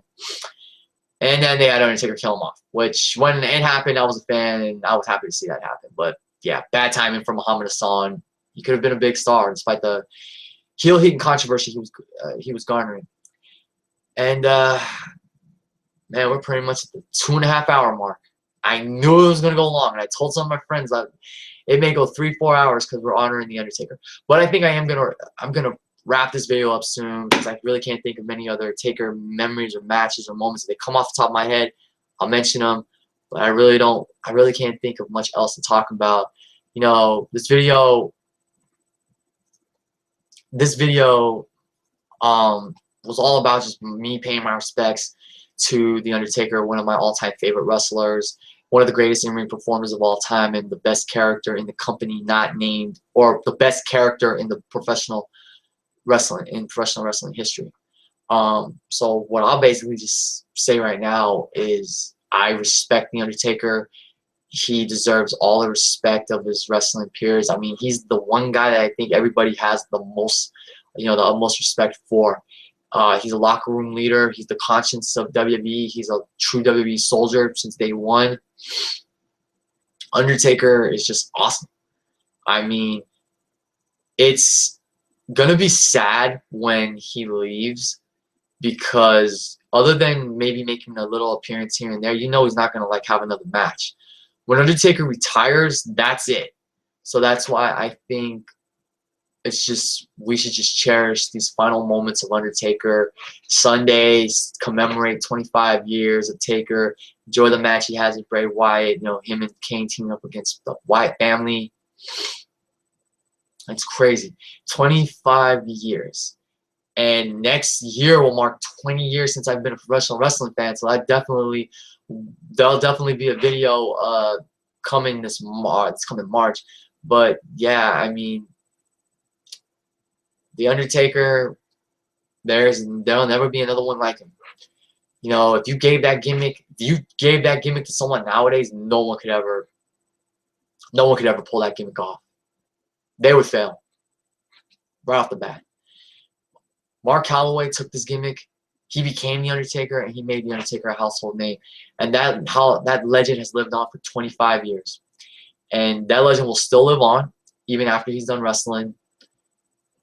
It's just crazy. You know, I've had a lot of great memories watching Undertaker, whether it was him as the Western Mortician, him as the Dead Man, the Phenom, the American Badass, whether he was feuding with The Rock, Kurt Angle, Stone Cold Steve Austin, Triple H, Shawn Michaels, Kane, Mankind, you name it.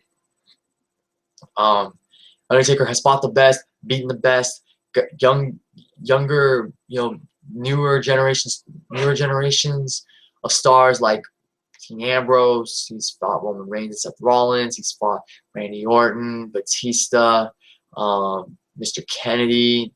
I didn't talk about that feud, but yeah, Undertaker and Kennedy. I remember Bretha said, was there someone else I would have loved to have seen Undertaker wrestle? I found out actually that Undertaker wrestled Chris Benoit once at the Rebellion pay-per-view in 2000, I believe. Yeah, I haven't seen it, but I'll definitely check it out. But Undertaker, Chris Benoit, WrestleMania, that would have been incredible. I would have loved to have seen those two go at it, and maybe Benoit get a shot to try to break the streak. But yeah, the streak itself, even at 22-1, it will still live. You know, we'll always remember 21-0, and then now, even that it's 22-1, we'll still remember the streak. You know, I don't think anybody will ever duplicate Undertaker's streak. How do you go 22? How do you go 21 straight wins without a loss at WrestleMania? You know what? That's pretty much it.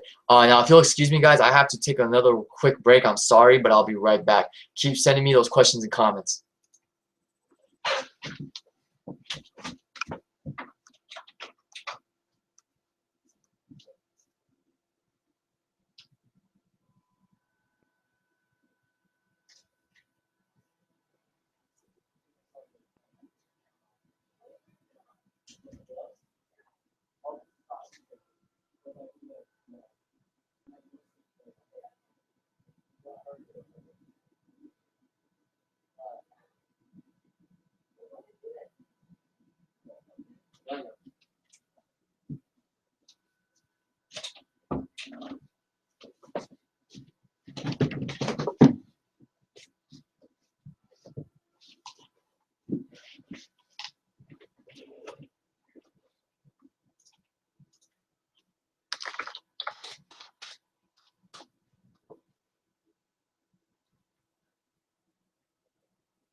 It's me, Austin! Oh, son of a bitch!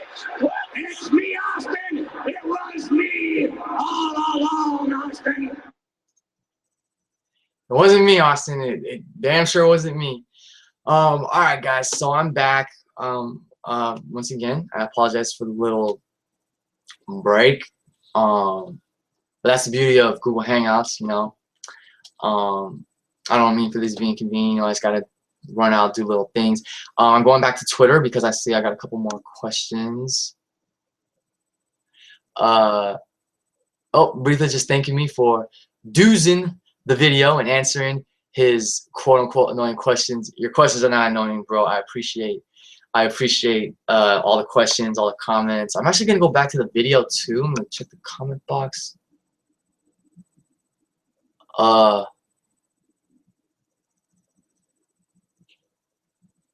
Okay, one of my favorite, this is Bretha again, one of my favorite Taker moments was when the fans were chanting, "What?" and Taker goes, "If you want to sleep with your sister, say what." I remember that. Undertaker owns the fans. I remember that moment. Man, yeah, see, sometimes I don't remember. Like I said, I wasn't going to go through every single Undertaker moment, memory, and match. I was just going to remember whatever, the ones that always stood out to me. But yeah, I remember that Undertaker, I think, was in the ring with Ric Flair, and the fans were chanting, "What?" This is when he was Big Evil, when he was a heel. And then he said, "Yeah, if you want to sleep with your own sister, say what again?" And that was great. And then he says, if the GSW, so Golden State Warriors, since I'm in the Bay Area, gets 21 straight wins to begin the NBA season, do you think the WWE will make a play on it in regards that Taker started his Mania career with 21 wins in a row? I don't know. I think they'd only do that if if they have a show in the Bay Area and it happens around that time. Other than that, I don't think they'll mention it. Unless like the Golden State Warriors are that significant or they do something significant at that time. You know what I'm saying? I don't think WWE's gonna really bother with that. Yeah. So what was I gonna do? I remember last time I did a live stream, Bretha wanted me to do an impersonation of Eddie Guerrero. I did it. It was not the best. but I wonder, Britha, like how Britha would react if I did my own impression of him. Cause I could do an impression of Britha. I know this is an Undertaker career retrospective, but we're gonna do a little something special.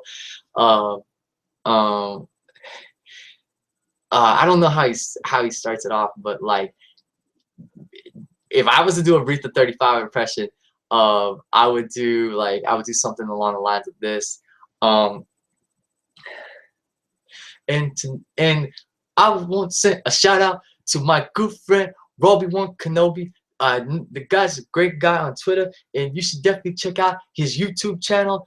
And man, no, I had something better than that. I think I was like I love how Britha will do the fan challenge a bit. Question number 1: which match in Survivor Series history do you think was the best?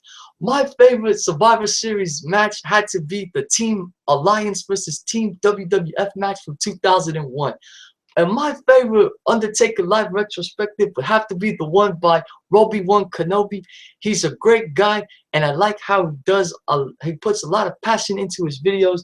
I really think he's an underrated YouTube user, and if you guys get a chance, go to Robbie's channel and tweet him at Robbie One Kenobi. So that's my personal Britha impersonation. I hope he liked it. But yeah, to finish this video, guys, I'm pretty much just gonna say that the Undertaker was responsible for getting me. Him and Shawn Michaels were both responsible for getting me into professional wrestling, and I'm very grateful to have started my wrestling career as my wrestling fan career, so to speak, by watching them. And Undertaker will always have a special place in my heart as one of my all-time favorite wrestlers. Thank you, Taker, for all the great matches, all the great moments, all the great memories. If I think of any more matches and moments, guys, like I've said, I don't know how many times now, I will shoot them out. If they pop up the top of my head, I'll shoot them out. But yeah, guys, a lot of just great matches that Undertaker's had over recent years. I was thinking about the feud he had with Edge. Not a lot of people talk about the TLC match that he had with Edge at Tables, Ladders, and Chairs, or One Night Stand 2008 for the World Heavyweight Championship. But the Undertaker and Edge feud was one of the better feuds of the WWE Universe era, so to speak, the PG era, because Edge was another one that kept having Undertaker's number. He cashed the Money in the Bank to win the World Heavyweight Championship. He screwed Undertaker out of winning the World Heavyweight Championship against Batista inside Hell in a Cell, and then he won the title in a triple threat match involving, I'm talking about Edge, involving Undertaker and Batista, and Undertaker kept wanting to get his hands on Edge. And those are the feuds where you see the best bad guys, the best villains, because you want to see Undertaker get Edge. You want to see Edge get his comeuppance. And they had a great match at WrestleMania 24. One of Edge's best matches, maybe his best match. I haven't seen their Backlash match. I haven't seen their Judgment Day match, but that was what started the whole storyline of Undertaker having the Hell's Gate banned, and when he used it after it was banned, he lost the world title for it.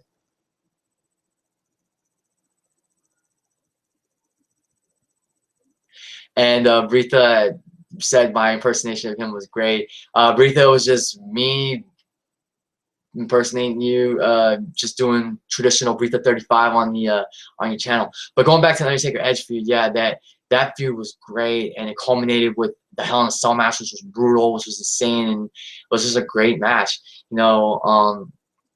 Undertaker, the other Undertaker gimmick I like is Last Outlaw, even though it's a part-time gimmick.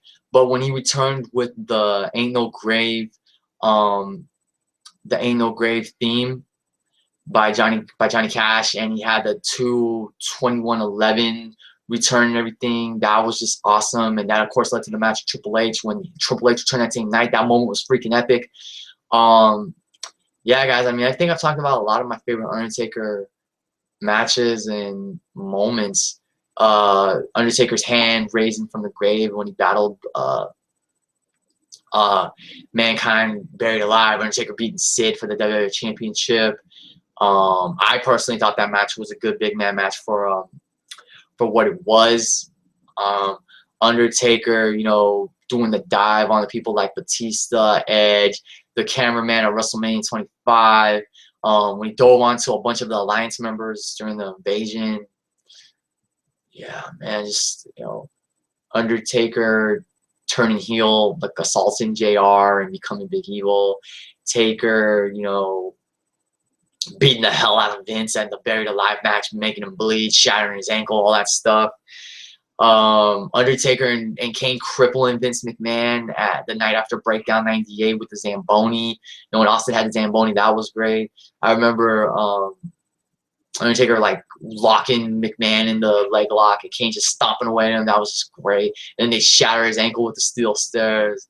That was awesome. Undertaker had a feud with Ken Shamrock. I don't think a lot of people remember that, but that's when he abducted Ryan Shamrock. Undertaker and Austin in the first blood match at Fully Loaded. That was a great match. That was the inaugural end of an era before there was Hell in a Cell end of an era.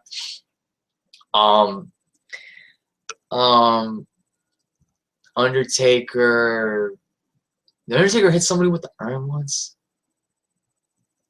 Well, I remember Undertaker beating Triple H for the last ride from the turnbuckle at WrestleMania 17. That was great.